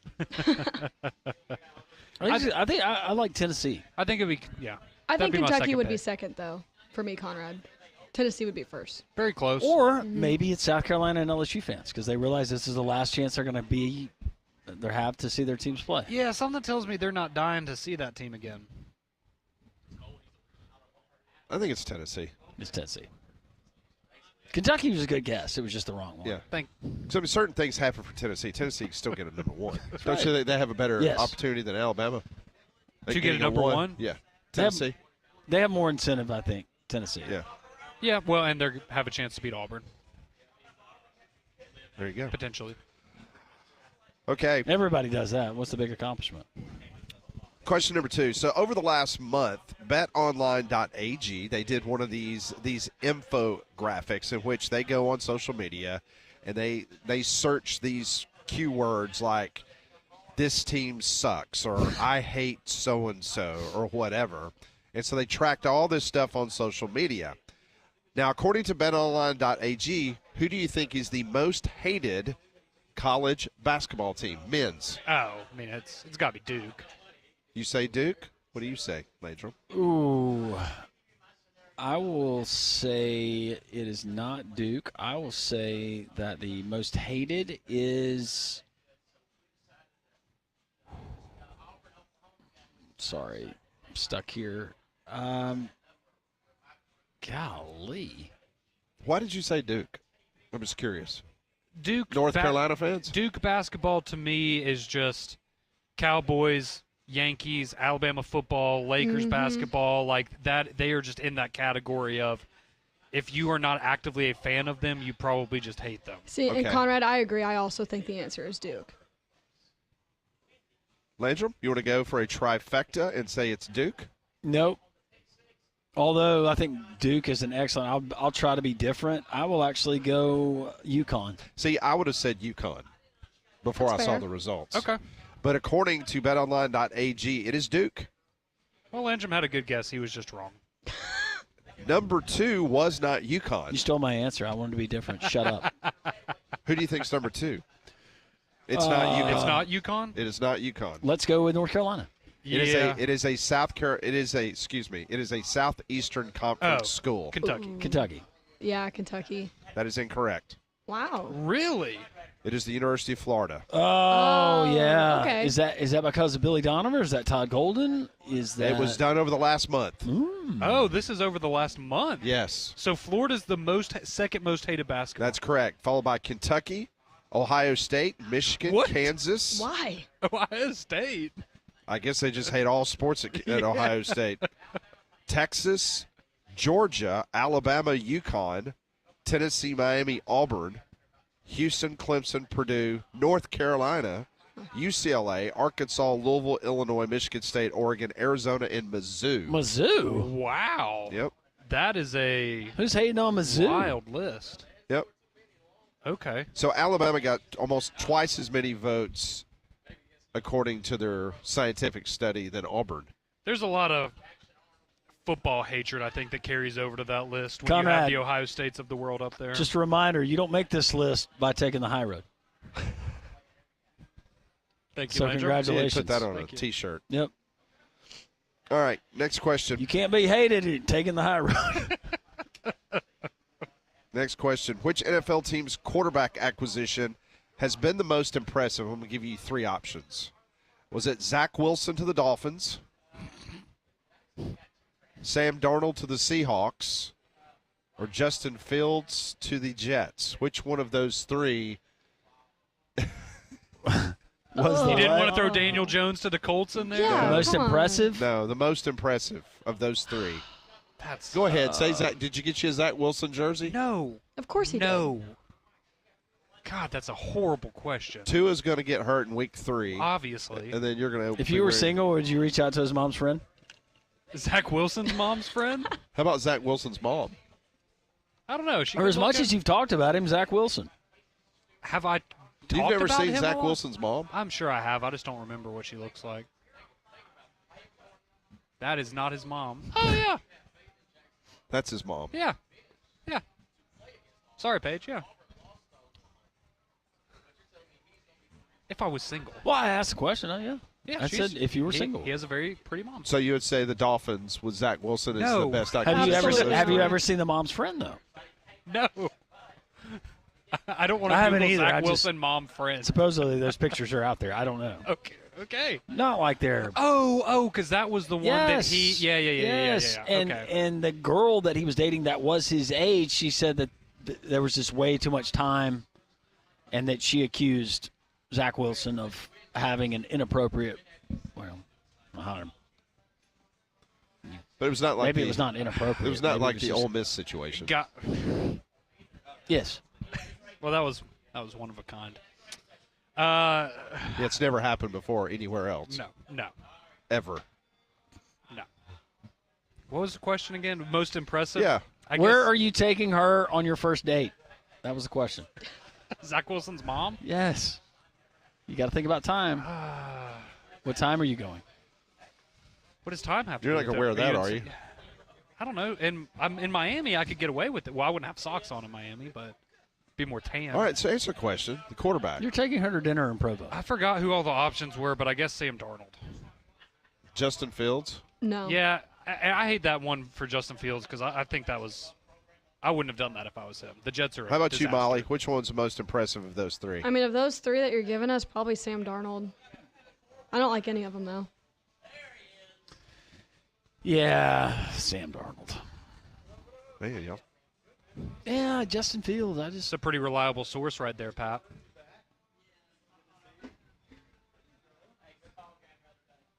Do you want to quote him as a source? No, I don't want to quote him as a source, but Turn if it it ends around. up being true, I'm going to be mad. Turn it around. Well, Let no, me see.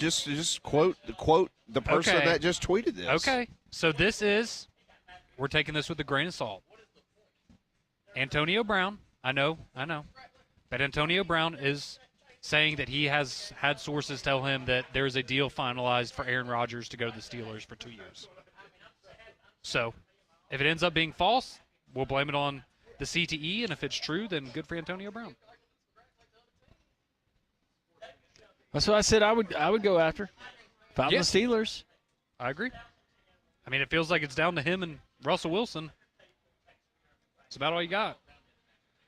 All right, next question. Nike has ended the insanity and returned Major League Baseball uniforms back to 2023 quality and the look it had before last season.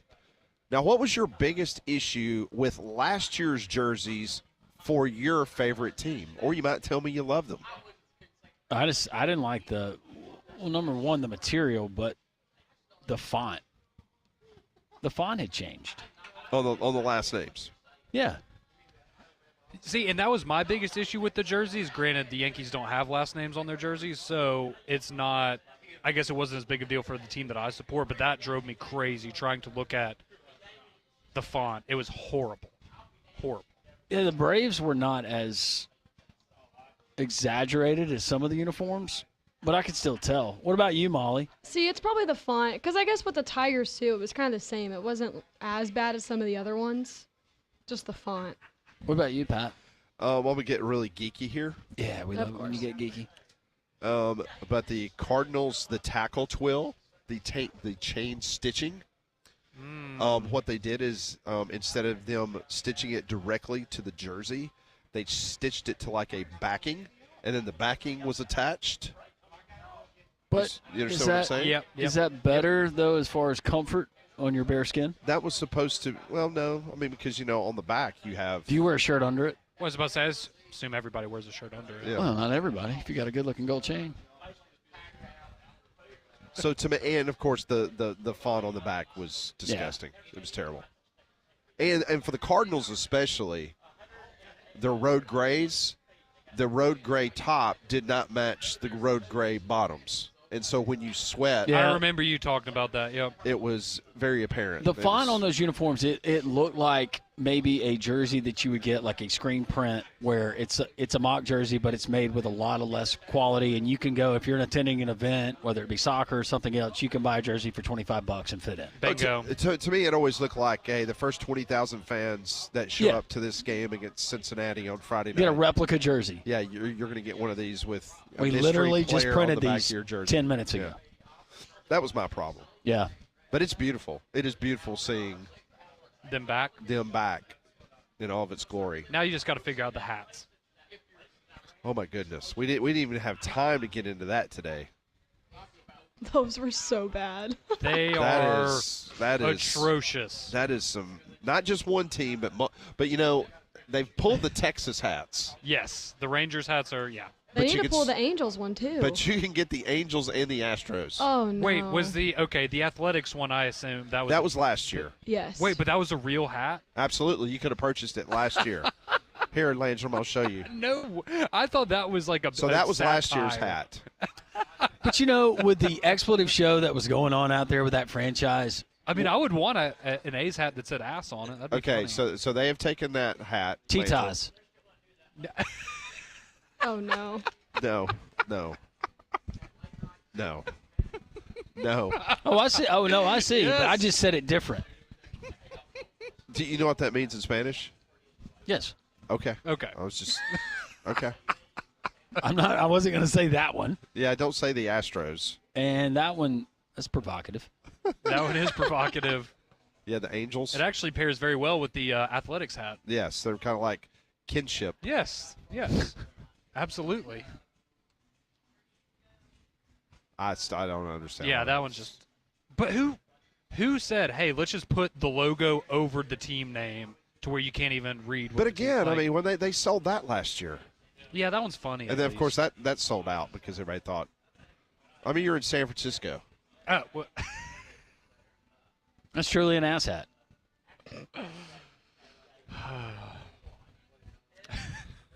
Are we still on the air? I don't know. Music's still going. Must be. All right, that's today's Pat Ronders, brought to you our good friends over at Courtesy GMC and Trustful. The month of March, they got up to $7,750 off MSRP on the 2025 Sierra HDs in stock. Courtesy has the SLTs, AT4s, the Denali's also in stock. The Sierra SLTs now up to $13,000 off, up to $5,000 off on all new 2025 GMC Yukon and Yukon XLs. Man, I'm telling you, I have been there when the trucks have come in and they're pulling them off the semis. These things go like hotcakes, and I mean that. These Yukons and Yukon XLs, so they go fast. So you need to get there because they just got a new shipment. Go by and see the fine folks there at Courtesy GMC in Trustful. Don't drive anywhere else. Go to Trustful. You can get the best deal anywhere. Compare prices online at courtesybirmingham.com. It's like your bracket has already been printed with the matchups already there. Rocco Miller, our resident bracketologist, the best in the business, tells you who's going, where they're seated, all of that good stuff. Next.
It is 1:33, Jocks 94.5.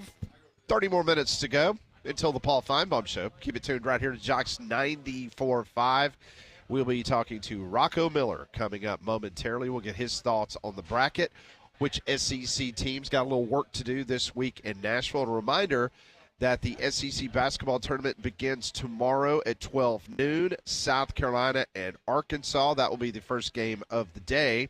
And then the second game will feature Texas against Vandy, LSU and Mississippi State. That's the early evening contest. And then tomorrow night, that game probably won't tip off till about 9 o'clock Nashville time. It will be Oklahoma taking on the Georgia Bulldogs. As we all know, Auburn and Alabama, they get a double bye all the way to the quarterfinals. Auburn will be the first game on Friday. That game can be heard over on Jocks 2 100.5. And then Friday night, you can hear UAB's. They get a double bye in the American Athletic Conference, and you can hear that on Jocks 2 100.5. Joining us now on the Higginbotham Hotline, our main guy, Rocco Miller, joins us. And Rocco, I should have texted you and asked you. I assume, are you at the West Coast Conference Tournament this week? Is that where you are? Yes, I just came in for the semis and the finals. So I had the two games last night, and I'll have the championship game tonight. And then starting tomorrow, we'll have the Mountain West and a couple of the others getting going. The WAC will start tomorrow, and I think the Big West starts Thursday. But yeah, it's always a big week in Vegas. It's ground zero. You always kind of hear what's going on. There's a lot of the teams that are here staying at the same hotel, so the juices are definitely flowing over here. All right, before we talk SEC, listen, I've had a sinus infection over the course of the last 3 or 4 days, and so I have not been sleeping very well. And so usually these West Coast tournaments I don't get to catch, especially the second games of the night. I'm usually already in bed, but I've been watching a lot of the WCC over the course of the last couple of days, and I know it came to an end last night, but I was telling Landrum, Conrad, and Molly about Odom from Pepperdine. Man, he had quite a tournament. And for those that may not have been able to see it, just talk about what he's able to do, man. He put up points. He had assists. I mean, he was everything for Pepperdine until last night.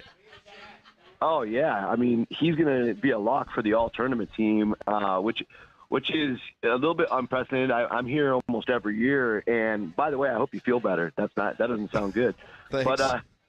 But yeah, they ran, they made some tweaks going into the tournament. Of course, they had to play in the early round against Portland, and then they pulled off two bigger upsets. Even the win over Portland was an upset, and they knock off Oregon State. That was a big surprise, and then an even bigger surprise to take out Santa Clara on Sunday night. And so for Odom, in that first game, he had 31 points, 11 assists, 4 rebounds. Pretty crazy, and he's playing the whole game. He barely sat out the entire, stretch of the 4 nights. And they're playing back-to-back-to-back nights, like you said. And then in game 2 against the Beavers, he had 10 more assists. And in the Santa Clara one, he had 13 assists. So just in those first 3 games, he had 34 assists. Wow. And in each game, he scored at least 17. He went 31, 17, 19, 19 in the 4. So, he had broke the WCC tournament assist record for any year in the first 3 nights. So that he was amazing. Yeah. So, and it comes down to, Pepperdine had a couple guys injured during the season, so they were down to a 7-man rotation. And you've seen this in March before where you just got to lean on 1 or 2 guys. And they were basically running every possession through Mo, and he'd either take a shot or find somebody, and it ended up being really efficient, clearly. Speaking of the West Coast Conference, you got the game tonight, and we got the 4th straight year that we have the matchup with St. Mary's and Gonzaga in the championship game. I do want to focus on St. Mary's, though. This does seem like maybe this is the time for the Gales to kind of fly in under the radar. If you're not named Gonzaga, it seems like all of those other teams always do. But for St. Mary's, you look at the potential of this team and where they could be seated, Rocco, not only for the first round, potentially a second or third round matchup. To me, this looks like a very dangerous team. What are your thoughts on St. Mary's and then their opponent tonight in Gonzaga? Yeah, so St. Mary's, they run a systematic program. Randy Bennett's been there for 25-plus years, and he is one of the great game planners in all of the sport. He always has been, but, he's gotten even better somehow in this new generation of basketball. So they, part of their system is in non-conference, they challenge themselves, in different kinds of ways. Like their first 3 games of the year, they played Towson, Chattanooga, and Akron. And you guys know basketball pretty well. Those 3 teams all won their league this year. So even if they're playing teams from lower divisions, they're trying to play the projected champions because that will make them tougher later in the year. Then they'll go play a couple high major games. And you'll usually see, like it happened again this year, they lost a game to Arizona State. They lost a game to Boise State. They lost a game to Utah State. But by the time they get into league play, they are just always so prepared. And then for their own system to start clicking, it usually takes about 2.5 months. So you could go back and look at the last handful of St. Mary's seasons. It's been an almost identical blueprint for how they succeed is they work out their own warts on offense those first couple months of the year, and then they're super dialed in, and they know the WCC inside and out. I would say they're so prepared for these games against the teams in the league that sometimes it feels like the game's over before it even begins, because they're so locked in on, the team's tendencies. So like when they played Santa Clara, I covered the game at Santa Clara. It looked like it was going to be an amazing game on paper. St. Mary's went on a 30-0 run that night and destroyed them on the road. So they can just handcuff teams. So I say that because as we look forward to the NCAA tournament, tonight's game should be a classic because, again, it's a WCC matchup where St. Mary's knows everything Gonzaga wants to do. Gonzaga's got a little bit of the better athlete, of course. They've got a kind of an elite level roster. So, who's going to win? I think Gonzaga's got to force some turnovers, get out in transition, then they can open it up on St. Mary's. But, the Gales are so disciplined and fundamental that point in the game might not ever come. So that's the great chess match tonight. But I think when St. Mary's gets back into the national tournament, teams from different leagues present different challenges and they don't know them as well. And that's why I think St. Mary's has struggled to get to the Sweet 16. They keep falling either in the first round or the second round. So we'll see if they can get that figured out this year because they've had like you said, an incredible year. They've only lost once since December. Well, Rocco, I think that's a perfect segue, actually, going from Gonzaga to what I was going to ask you. And, every year you hear a lot. I feel like a lot of years it's those 5-12 matchups in the first round that are popular for upsets. But, looking to the second round, the round of 32, I seem to be hearing a lot of buzz, a lot of hype for these 8 seeds. Potentially, you're looking at teams, y'all have UConn as an 8 seed. You have Gonzaga, Mississippi State, Louisville. I mean, these are some big-time programs that these number 1 seeds could potentially be facing in that first weekend. So are you looking at, that first weekend? Are you expecting that, those 1 seeds are going to be in trouble with just how competitive it looks like the 8 line is going to be this year? It's certainly possible. Gonzaga, the interesting thing about them is they fell short in a lot of their close non-conference games, and that's why they're in this position. But if you look at the scores of their games, I think they're like 0-6 in games decided by 6 points or less, and 3 of those were overtime losses. So they've just got to figure out the close game thing because if you look at all their wins, I think they won by 9 last night. They've only had 3 of those all year where they won by single digits. All of their other wins this year are blowouts. So I think that's been their issue is they're not used to playing close games, and when they do, they kind of tighten up. We definitely saw that in the game when they lost at Oregon State. But, yeah, just overall, the 8s and 9s, Louisville, I think, is a little bit of a mystery team because in the ACC, they got dealt a last-place schedule because of how bad they were last year. So it feels like it's been about 2 months since we've seen Louisville play like a competitive NCAA-level team.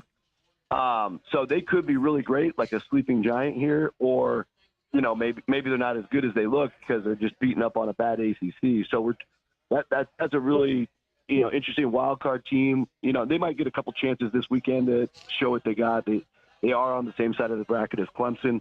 I believe they can play on Friday, theoretically, if they both win.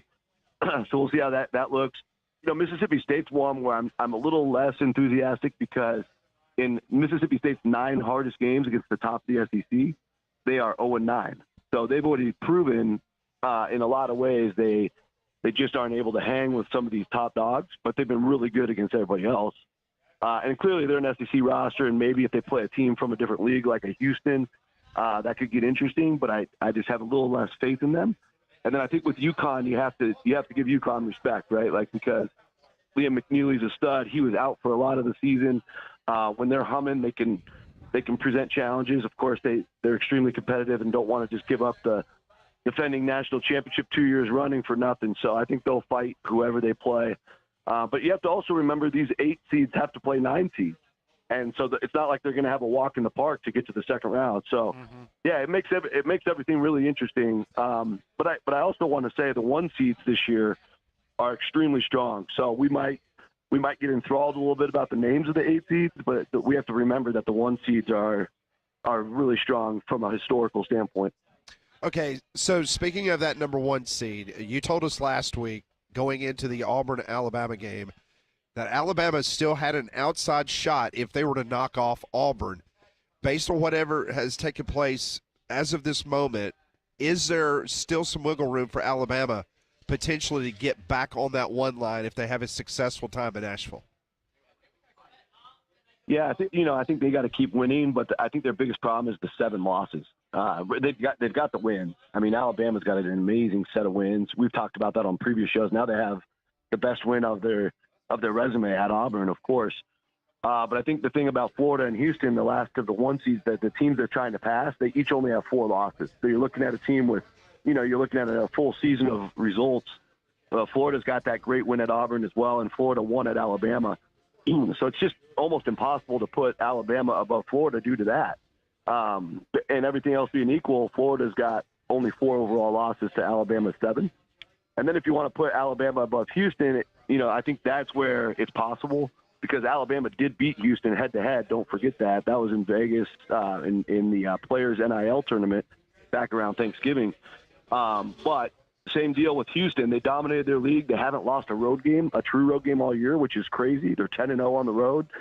They won a power conference with 2 games to spare, and they still only have the 4 losses as well. So I think the one path Alabama has left is, get to Nashville, win a game or 2, or keep winning until the committee gets through their process. They might not need to win the whole thing, but if Houston somehow falls early, they might, for it to work out, I think Houston might have to lose that first game. I think they'll play the 8-9 winner. I think West Virginia is one of those teams. So theoretically it's possible, but as long as Houston handles their business, I think Houston controls their own destiny. Has there been anything that gives you pause on this Auburn basketball team? I realize it's a long season. They just lost their two games, but anything that you've been able to detect, because you know basketball as well as anybody, Rocco, and you watch a ton of it around the country, anything that gives you pause with this Auburn team as they enter the conference tournament and then eventually or as a number 1 seed in the NCAA tournament when it all begins next week? Yeah, I just think they've dealt with a little bit of health, situations. Denver Jones kind of been in and out of the lineup with his injury and all that. They've had, I think some of it is too, they just accomplished so much throughout the year, and I think they've known just internally that they far and away have the best resume. They could afford to lose a game or 2 and still be the number 1 overall team. It's hard to tell from afar without being close to them to know what's truly going on, if there's something we should be more worried about. But I know Bruce Pearl's been doing this thing forever, right? So I think he knows what he's doing. Some of the great coaches I've noticed in March, they kind of like to get a loss or 2 out of their way. Nobody ever wants to lose, but you can accept the loss and build off of it so you can get the guys hungry again. So that it could easily be that as well. But I don't see anything like statistically that's very alarming. I think, obviously one of the last 2 in March so far, they want to probably win a couple games in Nashville just to get the confidence back. But I think outside of that, they're still performing. If you go back 4 weeks right now, I'm looking at the data as we speak. Right now, they're still the 7th best team in the country, even though they took 2 losses. Their defense has slipped a little bit. I think that's something they probably need to address. They haven't been forcing as many turnovers as earlier in the season. And I think some of that could be due to the Denver Jones thing. Baker Mazara's had a few issues. So I think if they get all that ironed out, I'm not overly worried about it. But at the same time, it's something to monitor. That is Rocco Miller. He is coming to us live from Las Vegas, Nevada, getting ready for a slew of basketball tournaments that Las Vegas hosts for the next couple of days. Rocco, always appreciate your insight, your opinion, and everything you do for us each and every year here on Three Man Front. Hopefully we can catch up with you if your schedule permits, maybe towards the end of the week. But, again, we want to thank you for everything you do for us on this program. Thank you. Yeah, I'm happy to be a part of it. It's great talking to you guys week in and week out, and it's been a fun journey. And, before we know it, in a couple weeks, all these teams are going to be out that we've been talking about, so just enjoy the ride. Absolutely. Rocco, have fun in Vegas, man. Appreciate it. Appreciate it, man. Thank you. Thanks. That's Rocco Miller joining us on the Higginbotham Hotline. You deserve solutions that are built for you. Higginbotham is your one-source solution for insurance, financial, and HR services. You know, he was going down St. Mary's in the early part of their schedule, and some of those projected conference champions like your Townsends and your others that are they've already punched their ticket or they've won their league. We remind you that Rocco Miller is a consultant for basketball programs when it comes to future scheduling. Yes. And scheduling and how that's going to help you. Just a reminder, there's not all bracketologists are created equal. Rocco's knowledge of college basketball is unmatched in that realm. There's no question about that. I mean, Rocco travels the country. Rocco just absolutely just nails it in regards to – I mean, he does. He helps mid-majors with scheduling, and he is always at San Francisco Dons games or he's at St. Mary's games. He travels a lot on the West Coast. He's at workouts in the fall when we're all glued to college football. Yeah, so Rocco Miller, best in the biz. Thank you, Rocco. More from Three Man Front. We're live at Social Taco. This is Jocks 94.5.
It is 153, Jocks 94.5. Appreciate everyone. Another great crowd. Yep. Can't thank our awesome, incredible Jocks listening audience.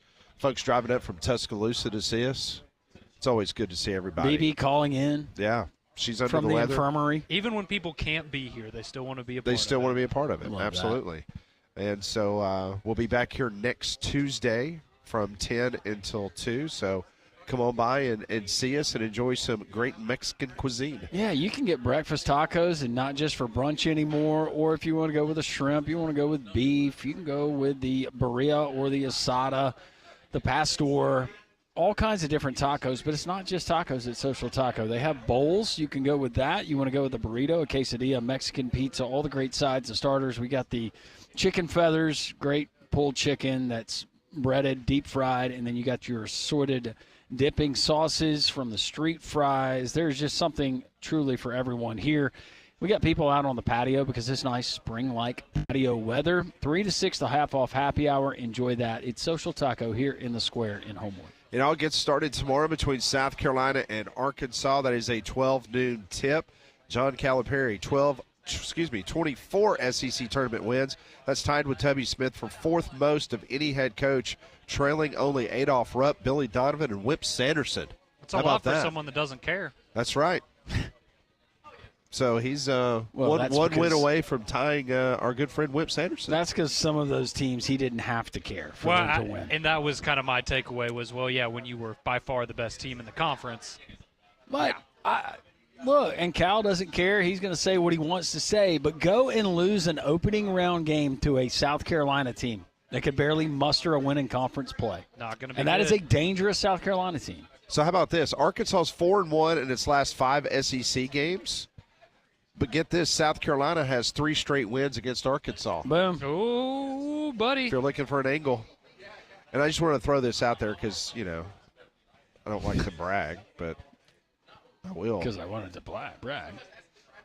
So I told you earlier, Cincinnati and Oklahoma State. Remember I told you? Oh, yeah, you were real happy about that a second ago. Yeah, I told you to take the over, which was 139.5. Well, the point total ended up being 155. Woo! 87-68, the final, as Cincinnati takes out Oklahoma State. So if you're keeping score at home, and I hope you are, my picks are 1-0 today. What's the next one? We're not talking about that right now, okay. Conrad. We're talking about the game that's already done. Oh, okay. But I'll give you. Let's see here. What's the live? It's. Just looking at all his notes here. Notre Dame is up by 3. What's the score though? It's 25-22. Have you seen this is Pat's betting database. He's got check darts. He's got check darts as a little subcategory folder. Whew. So you need what 100 points in the second half of that one? Combined? Yeah, but I also took Pittsburgh -4. Too. Hey, go ahead and fire in. Get ahead of the crowd. Navy tomorrow night against American. You're all over that one. Yeah, they won the last matchup by 8. Wrong team's favored. Paul Feinbaum. The Paul Feinbaum Show is next. Thanks for joining us today.